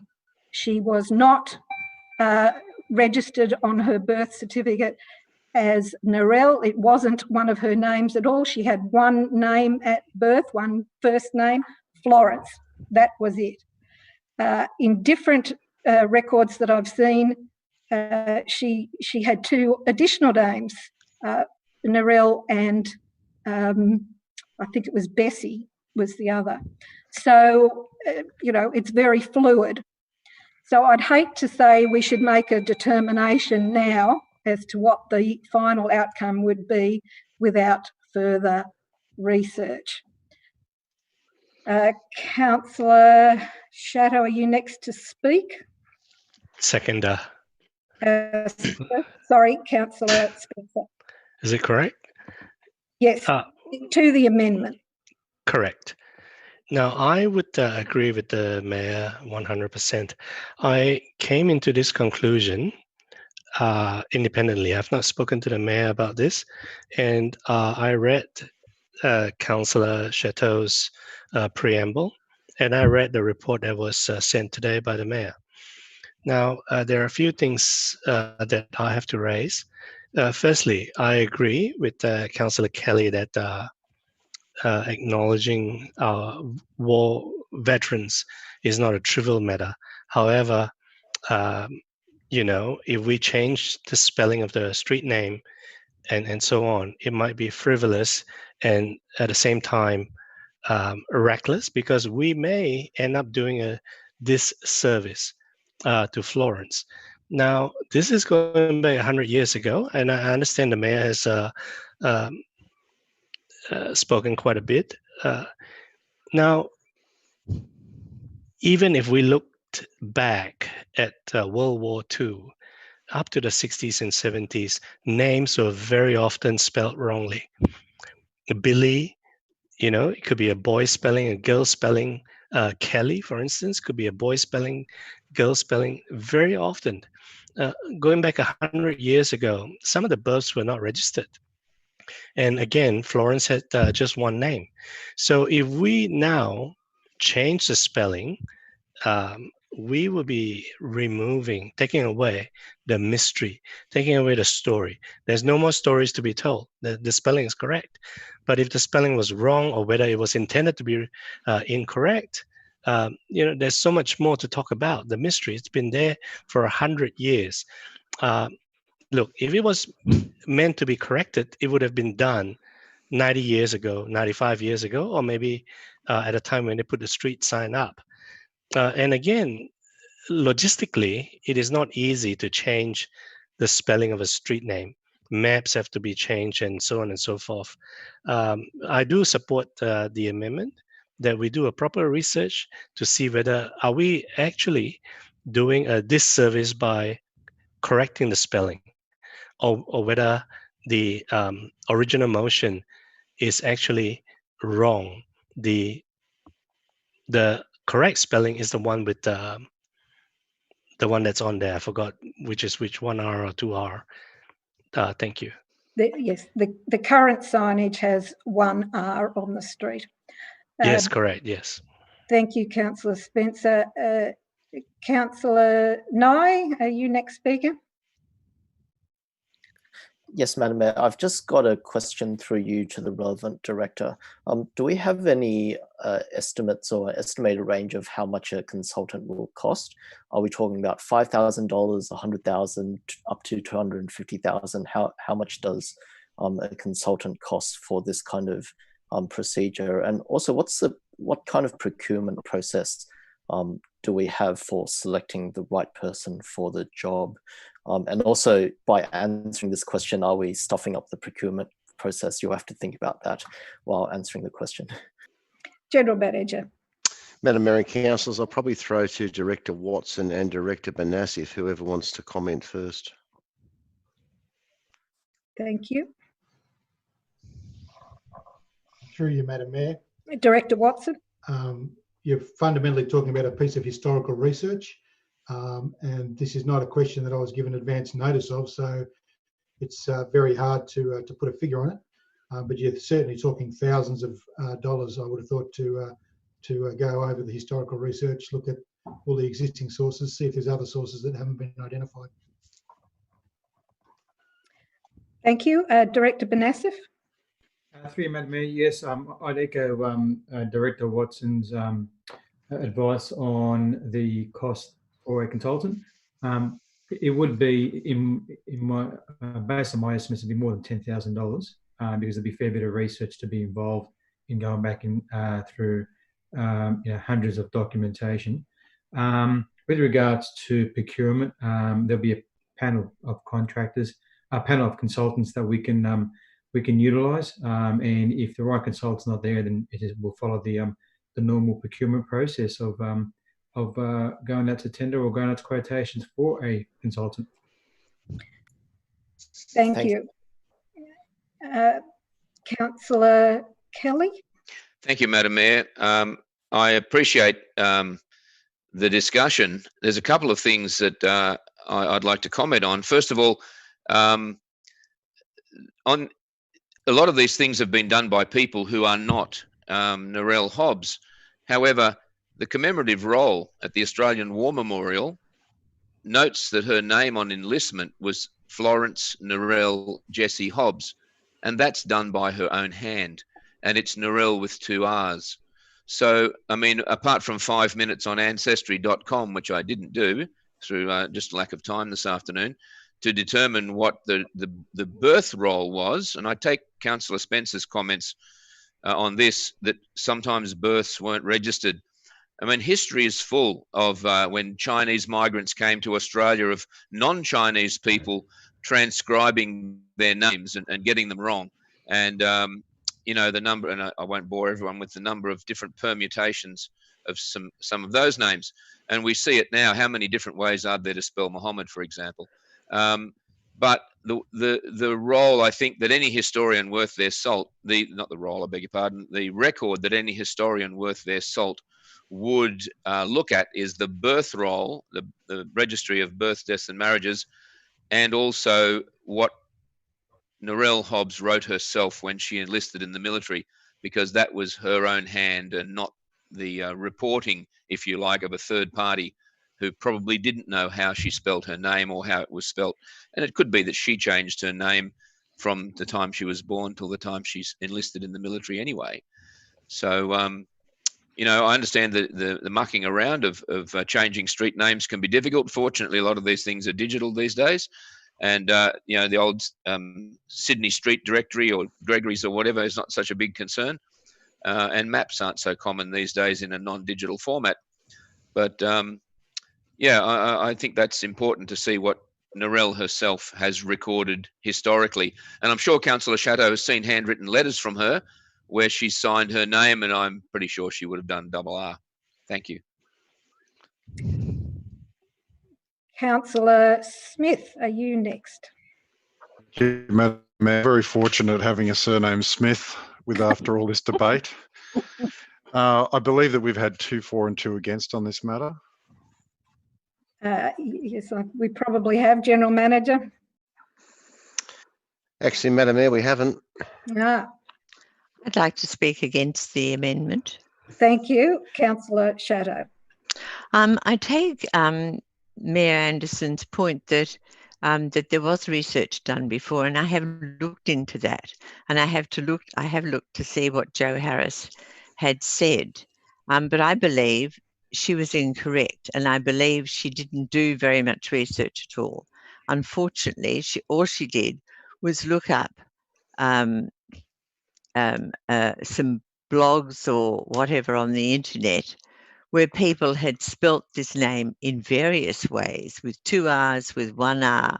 It's very amateurish when you looked at it.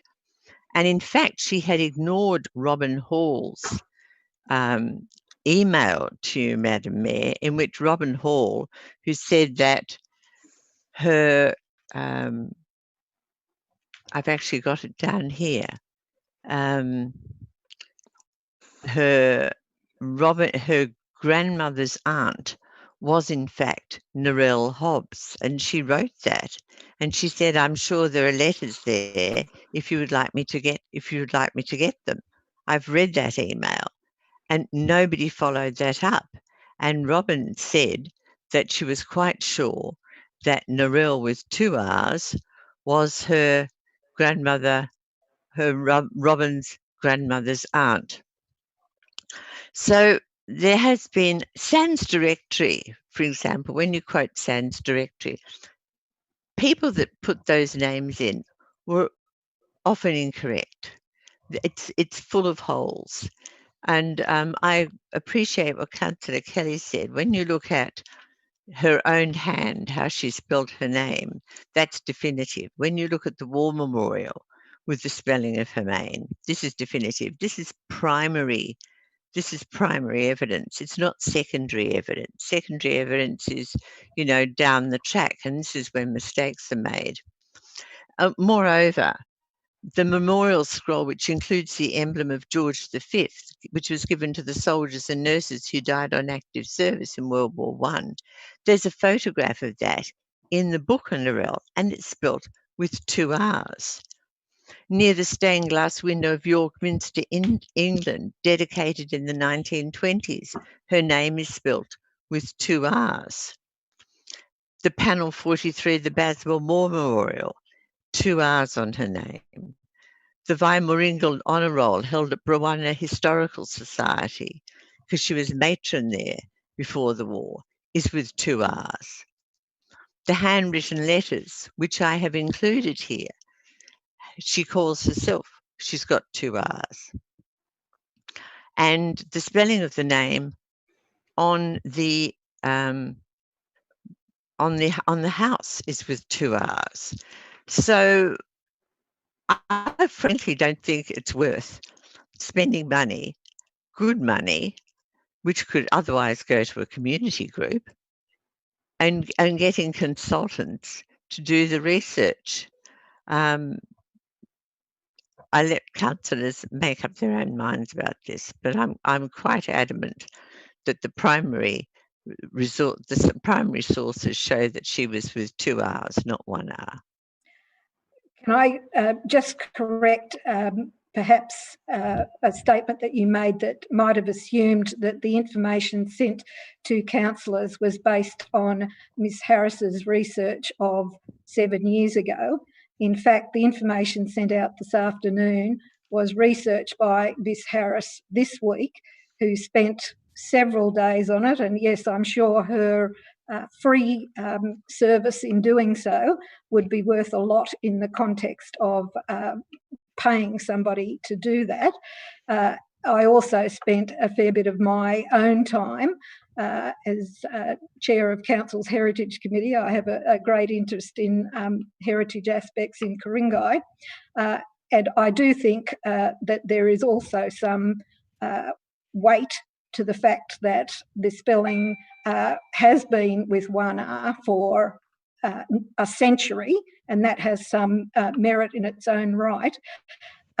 Councillor Kelly mentioned about the births, deaths and marriages as the definitive. Well, she was not born Narelle. It is a nickname, and mostly she signed her letters Nari, not Narelle. Regardless, may I ask, with 2 R's or 1 R? 2 R's, but the street isn't called Nari. Madam Mayor, point of order, please. I didn't Yes. say that the birth registry was definitive. I said her own hand was when she enlisted in the military, but the registry of births, deaths and marriages was another source. Yes, and you said somebody worth their salt in research would look at that, and indeed Ms Harris did look at that. Oh, I wasn't denigrating anyone else's research. I was just making reference. Thank you. And I also have British and Australian war records that spell her name with 1 R, and I can produce those too, that were my own research, not that of Ms Harris's. It was different research that I spent some time looking up. But her name was listed with 1 R on records of her cousin's death in World War I. So, as amongst other of her cousins as well, who served in World War I, listed on that. So all I'm saying is there is disparity. Whether one wants to spend money researching it or not, that will be up to the council. But I certainly don't think when there is mixed evidence that it's wise to just jump into making a change without, putting it on a proper footing to consult upon. The next speaker is Councillor Spencer. Councillor Spencer, you're muted at the moment. Thank you. Sorry, a point of order and a question. Firstly, Yes. the point of order. Look, I've been a research supervisor, doctoral research supervisor with Southern Cross University for 5 years. I think Councillor Chateau has got primary and secondary sources wrong, but I'll leave that up to her supervisor to guide her. Question: if we are not going to do some discovery as to whether the street is going to be 1 hour or 2 hours, perhaps a plaque to explain this whole story. Sorry, Madam Mayor, point of order. Point of Is order. Councillor Spencer speaking for or against the motion? Because I believe he's already spoken. I think he's asking a question about whether there could be a plaque. Yeah, that's right. Continue, Councillor Spencer.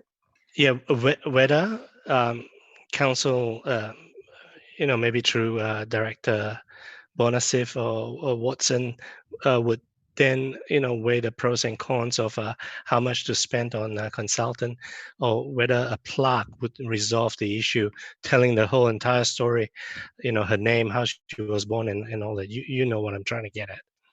How much would that cost? Director Watson, Madam Mayor. Director Watson.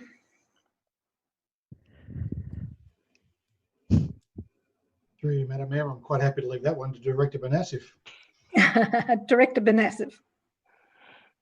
Through you, Madam Mayor, the cost of plaque will certainly outweigh the cost of a sign, a street sign. But I think the story on the plaque will need to be clarified. And I think that's the debate at the moment as to what is the story behind the name. Is it the 1 hour or 2 hours? So if we are to install the plaque and you are to resolve to install the plaque, are we using 1 hour, or will we be putting 2 hours on the plaque? Oh, no, if I may clarify, the question would be the plaque that would describe this whole story with the 1 hour and the 2 hours, and Yes, we can install a plaque on site, but it will require a resolution by council. And no doubt it would require some research and evidence to make sure it was appropriately worded. Councillor Clark. Thank you, Madam Mayor. I'd like to speak against this amendment. It's very brief for my speaking against the amendment. I don't want to spend any more money on this. I'm quite comfortable with research that's been put forward. I think that there's arguments on both sides, and I'm quite happy for the residents to make their final decision, given they are the individuals who actually have to live on this street. So I'm quite happy with the motion originally put, so therefore I'm speaking against the amendment.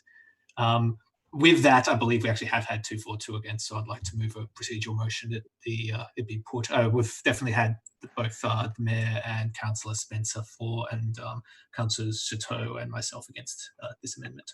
That is correct, Madam Mayor. Thank you, General Manager. That being the case, I'm moving that this motion be put as Councillor Clark has suggested. All those in favour? Madam Mayor, just clarification. This is the amendment, is it? Correct. As if we're going to vote this is your motion, is it, or? Well, no, this is the 2 for, 2 against. Oh, I see. Yes, yes 2 for, 2 against. Yes, sure. That's right. And Councillor Clark and I have agreed that that is appropriate to put. That is councillors' hands. No. Oh, yes, all up. Thank you. That's unanimous now. Thank you. I've seen all your hands now. Therefore, I'll put that amendment. All those in favour. That is councillors Kay, Smith, Greenfield, Pettit, Spencer, Anderson against. That is councillors Kelly, Chateau and Clark. That amendment is carried. Sorry, Nye. Councillor Nye. Councillor Nye. The amendment becomes a motion. Thank you, Councillor Nye. You included there. The amendment becomes the motion. Should we further debate this, General Manager, or we've met all requirements? Madam Mayor, I think given the debate, I think we just vote on the motion. Yes. Councillor Nye, you have your hand up there. I wanted to ask a question, but I think it's too late. I think we've said 2 for 2 against. Let's just get it done. So. Well, yes, we put the amendment. That's been voted on. We're back in the that has formed the motion now. We're voting on that. All those in favour? That is Councillors Kay, Smith, Greenfield, Pettit, Spencer, Anderson. Against? That is Councillors Kelly, Clark, Chatto and Nye. That is carried. We move on now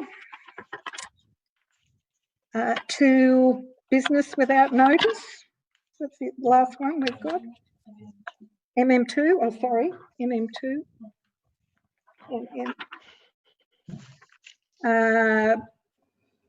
We have, as printed in the business papers, a second notice of motion, planning proposal for 45 to 47 Tennyson Avenue and 105 Eastern Road, Turramurra. Notice of motion from Councillor Spencer. Councillor Spencer. Yes, I would like to put this, move this motion as printed, and we need a seconder, and I'll speak to the motion afterwards. That's seconded by Councillor Kelly. Thank you. Please proceed, Councillor Spencer. This motion is very close to my heart. As you know, this is in the ward where I was elected in. I've received a number of requests and emails and calls and so on to have this rezoning proposal reconsidered. And when the lockdown as a result of COVID-19 occurred, a number of residents became a little bit anxious as to whether a proper representation could be made, and whether they could show up in council and so on, to put in their the forum that we don't have it anymore, and to appear in council at a time where this rezoning proposal comes back to council for a determination. I understand the procedure. Now, why it is so important is because, for instance, this is going back in history, the objection to the RLD proposal received about 100 or 120 objections or submissions. And for the recent LEP, I think we received about 400 submissions. Now, for the rezoning of this Harris Farm proposal, council received from Ku-ring-gai residents alone 1,200 submissions. And if I'm not mistaken, these are the numbers I've got from Director Watson. And if I'm a little bit off, please feel free to correct me. And I believe that a good majority was against the proposal. Now, the fear is that if this were to come back without an opportunity for people to put proper representation after the restrictions of movement is being lifted, then they may not have a proper opportunity to object. An example recently, I believe Director Majosic would know, it's another project in my ward again, the Wahroonga ward. there was a development in Ku-ring-gai, and there were some complaints about they're not receiving notification on time because there were some problems with Australia Post and so on and so forth, logistics of it. And residents were not given enough time because of the COVID-19 lockdown and so on and so forth. So that's one issue there. And then this one here is very contentious. And if the residents are given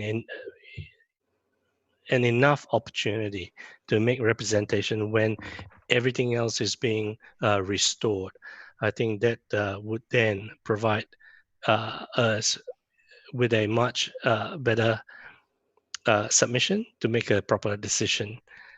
So it is quite a lengthy motion, and the contents are there. You can read it for yourself, and that's all I have to say. And I hope that the other councillors would support this motion, because a lot of my residents have been hounding me to have this deferred until such time where restriction on movements is being restored. Thank you. Councillor Kelly as seconder. Yes, Madam Mayor, I will be very brief on this. I wish Councillor Spencer would keep his residence to himself, because I've been getting a lot of representation on this issue as well. And it's disproportionate, to my mind, to the kind of community activity that I've seen in things like the St Ives Basketball and Linfield Village Hub, and to some extent the Linfield Village Green.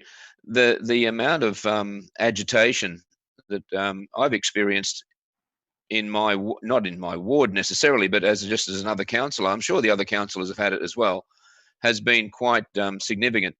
And that's what moved me to second this motion. I think Councillor Spencer's covered everything else that I wanted to say, so he saved me a lot of breath. Thank you. Councillor Clark, you're the next speaker. Oh, thank you, Madam Mayor. It's an absolute pleasure to speak against this motion. This motion is completely ridiculous. So the idea that residents have not had the opportunity to campaign on this matter is blatantly false for us from the statistics that Councillor Spencer has given himself. He stated before Ali had 120 submissions, and we've had, what, 1,200 submissions according to Councillor Spencer for this current issue. So we've had an order of magnitude more submissions on this particular issue during lockdown. So I think there's already a fundamental issue there with the idea that you're saying that they're not getting representation. Furthermore, I don't know if any of you actually go to those shops. I do. I actually like climbing nearby. It's great. Those shops have signs on them, all talking about how bad this development is, how they don't want it. You go talk to any of those shopkeepers. They'll tell you that they don't like that this development going ahead. So there is actually campaigners there each and every single day. The idea that because you can't go and hand out flyers at a location, that suddenly we should stop this until the COVID situation is lifted completely. We don't even know when that point is. We won't never have a lifting of these situations. It could happen, unlikely I admit, but to say that we should do no development planning because it's a contentious issue. We're clearly getting over 1,000 submissions on this. I've seen time and time after these council meetings, a group of councillors try and throw everything, including the kitchen sink, at this, and they keep failing. This motion is just the latest in a line of attempts to stall this process and to stop the democratic voice. I will not be supporting it. It's completely ridiculous. We should allow people to have their voice. We should allow this process to continue. That's pretty much simply it. There's a lot of words here, but just it effectively boils down to, I can't hand out flyers, therefore we should delay. And that's just ridiculous. Every single resident there already knows about this. Everyone in that area knows about this this development that's going on. It's been going on for years. So I don't support this motion. Why would I? Why should you? And so I commit this motion down. I hope it goes down. So I look forward to hearing the rest of the debate. Thank you.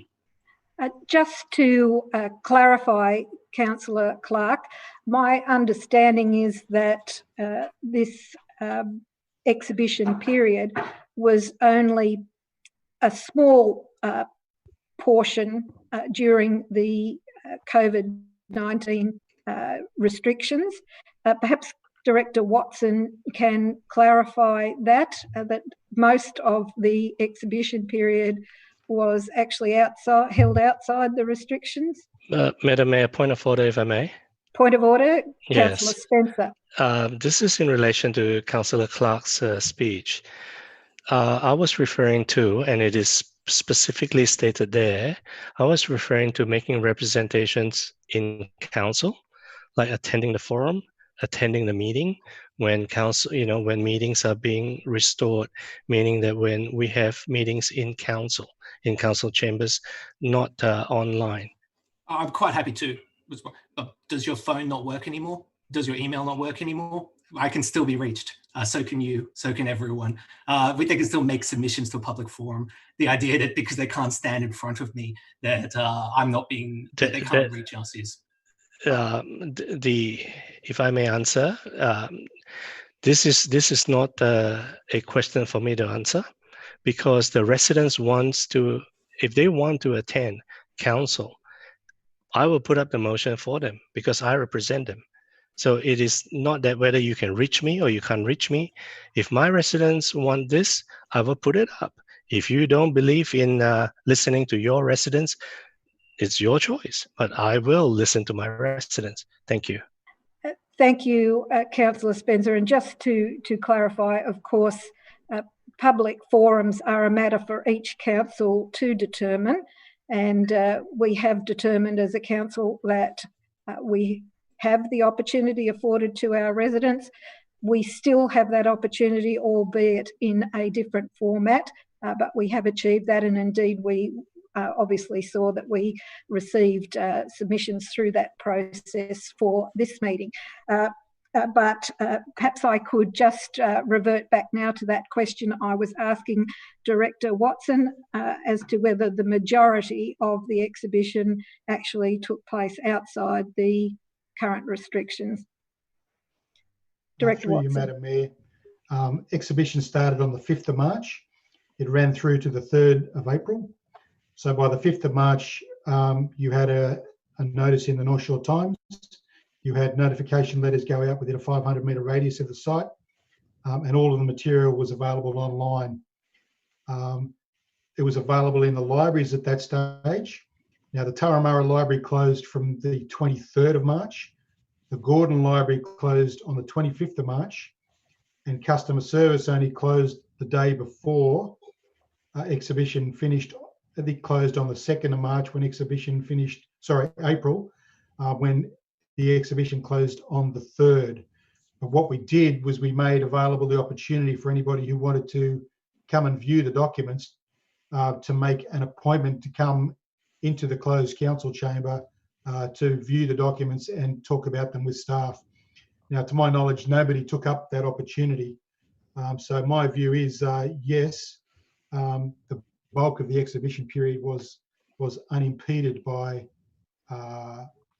COVID-19 restrictions, and the exhibition doesn't actually include the right to hand out flyers in shopping centres. That's part of a democratic right that people might have, but it's not part of the statutory exhibition. And councillors would be aware that the government has changed the legislation so that for exhibitions that are required, planning proposal exhibitions required during the COVID period, there doesn't have to be physical copies of documents on display. So even in the transition to COVID restrictions, we would say we have more than met our pre-COVID statutory requirements, and we have certainly exceeded the post-COVID statutory requirements. Director Watson, further to that, as you've alluded, this matter is a statutory planning proposal with procedures set down by the state government around it. I believe the state government has also issued information to councils, impressing upon councils the need to continue in a timely fashion with planning matters despite COVID-19. Is that correct? Through you, Madam Mayor, that is correct. There is a number of planning-specific initiatives that the Planning Minister and the Government has introduced over recent weeks. Not only the legislative amendments I alluded to this morning, but just now, but even as recently as this morning, the Planning Minister and the Premier had a press conference wherein it was made abundantly clear that some 400,000 residents of New South Wales are employed in either construction, development or related processes. And their view was that all of those jobs were important. The work of the planning system should proceed. And it's been said that when New South Wales comes out of the COVID tunnel, the train's going to be going 100 kilometres an hour, not 1 kilometre an hour or in reverse. So our view is that all of our work is important and should continue as best we can, where possible going beyond the requirements that the government has set, but certainly no less than the requirements that the government has set for us. Thank you. Councillor Clark, you have your light on. Apologies, I'll lower that. Thank you. Councillor Greenfield, you're next. Thank you, Madam Mayor. Thank you, Councillor Spencer, for putting through this notice of motion. I'm a little perplexed. We've had an overwhelming response to the exhibition, 1,200 or so submissions. So I believe the community has had the opportunity to give us their feedback and their response to the proposal. My concern with saying that we're going to delay the progress of this proposal is twofold. One, it has been going for some time now, and I think the residents deserve an outcome. Secondly, the residents have had several opportunities to come and voice their opinions to council. It's not like they haven't had that opportunity. But thirdly, also, we're creating an exception, which means that if we do it for one, do we do it for all? Do we not proceed with any business that comes before council because of COVID and because of delay and restrictions on residents? I feel as state government is encouraging wherever possible for planning to continue so that when we come out of this tunnel or this COVID situation, as Director Watson has just stressed, that we're ready to proceed with any work that has come before us. It's important for us to consider both our residents who have had an overwhelming response and an overwhelming voice during this period, to consider all those voices that have come to us and to continue to do the job that they have elected us to do, to make those decisions to help us move forward.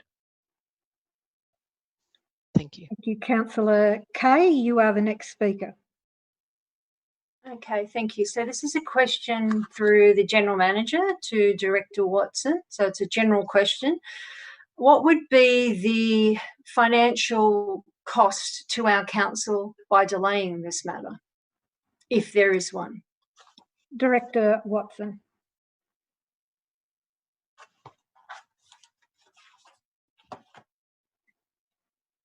Through you, Madam Mayor, difficult for me to answer that, but at the very least, council would have to recommence the entire statutory notification period at some unspecified date in the future. There's been an awful lot of time put into this assessing what is now sitting at 1,285 submissions. All of those have been tabulated and the bulk of them have been reviewed. All of that is a considerable amount of work. And you're effectively asking the community to give us submissions on something that a good many of them may say we've already covered, why are we doing it again? So hard for me to put a dollar figure on it, but the costs of notification, the time in assessing and reassessing, a matter that's already been concluded. Is there an estimate of costs? Like, could you give me a rough figure? Director Watson. Through you, Madam Mayor, we're certainly talking in excess of $10,000, $15,000. Thank you. Thank you. If there are no further speakers on this matter, I'll ask Councillor Spencer to sum up, please. Oh, sorry, Councillor Greenfield, is your light still on? Yes, sorry, one more question. Yes. Through you, Madam Mayor, it may be to Director Watson. Oh, it's just gone right out of my head. I'll go back on mute again. Sorry about that. All right, don't worry. We'll go back to Councillor Spencer with the call to sum up, please. Councillor Spencer. Thank you.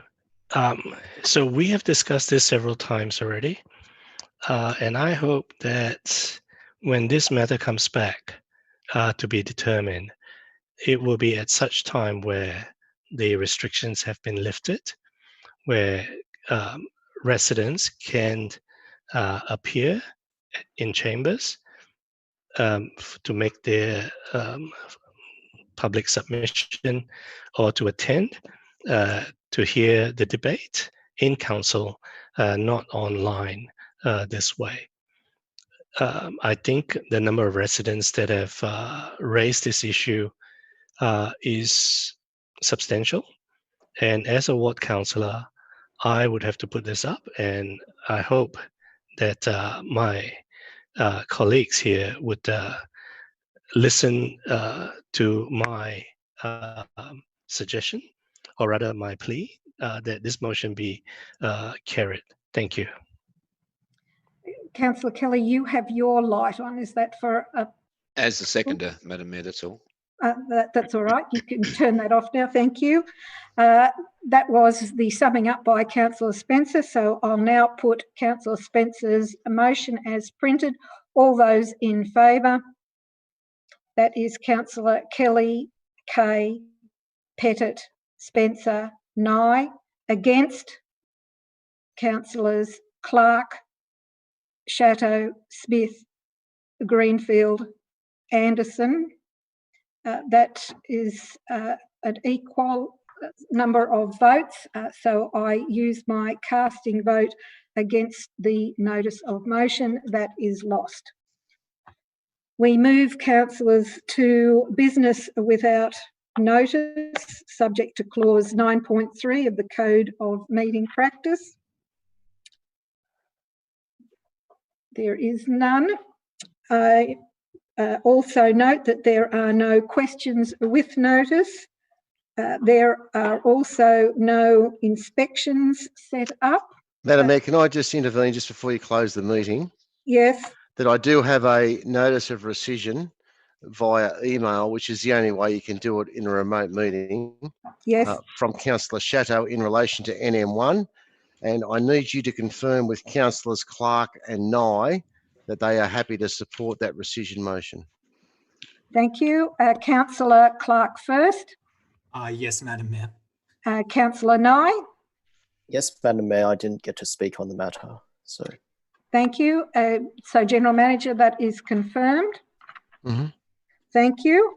There are no inspections committees. That has meant that we have dealt with all business. Sorry, point of order. If I may seek clarification from the General Manager what the rescission is, which is to the resolution that was... Oops, he's gone. General Manager, Councillor Spencer would like you to confirm the rescission. You're on mute, General Manager. Madam Mayor and the councillors, the rescission is in relation to NM1, which is the change of spelling of Narelle Avenue, Pymble. You have that question answered now, Councillor Spencer? I think so. I'm sorry. But there was a resolution, so the rescission is to the resolution. And what was the resolution? Just for clarification, thank you. Madam Mayor and councillors, Councillor Spencer, it basically means that the matter would have to be recommitted to the next meeting of council as a rescission. All right, I'll accept that. Thank you. Thank you. Councillors, there being no further business, I declare the meeting closed at 10:09 p.m.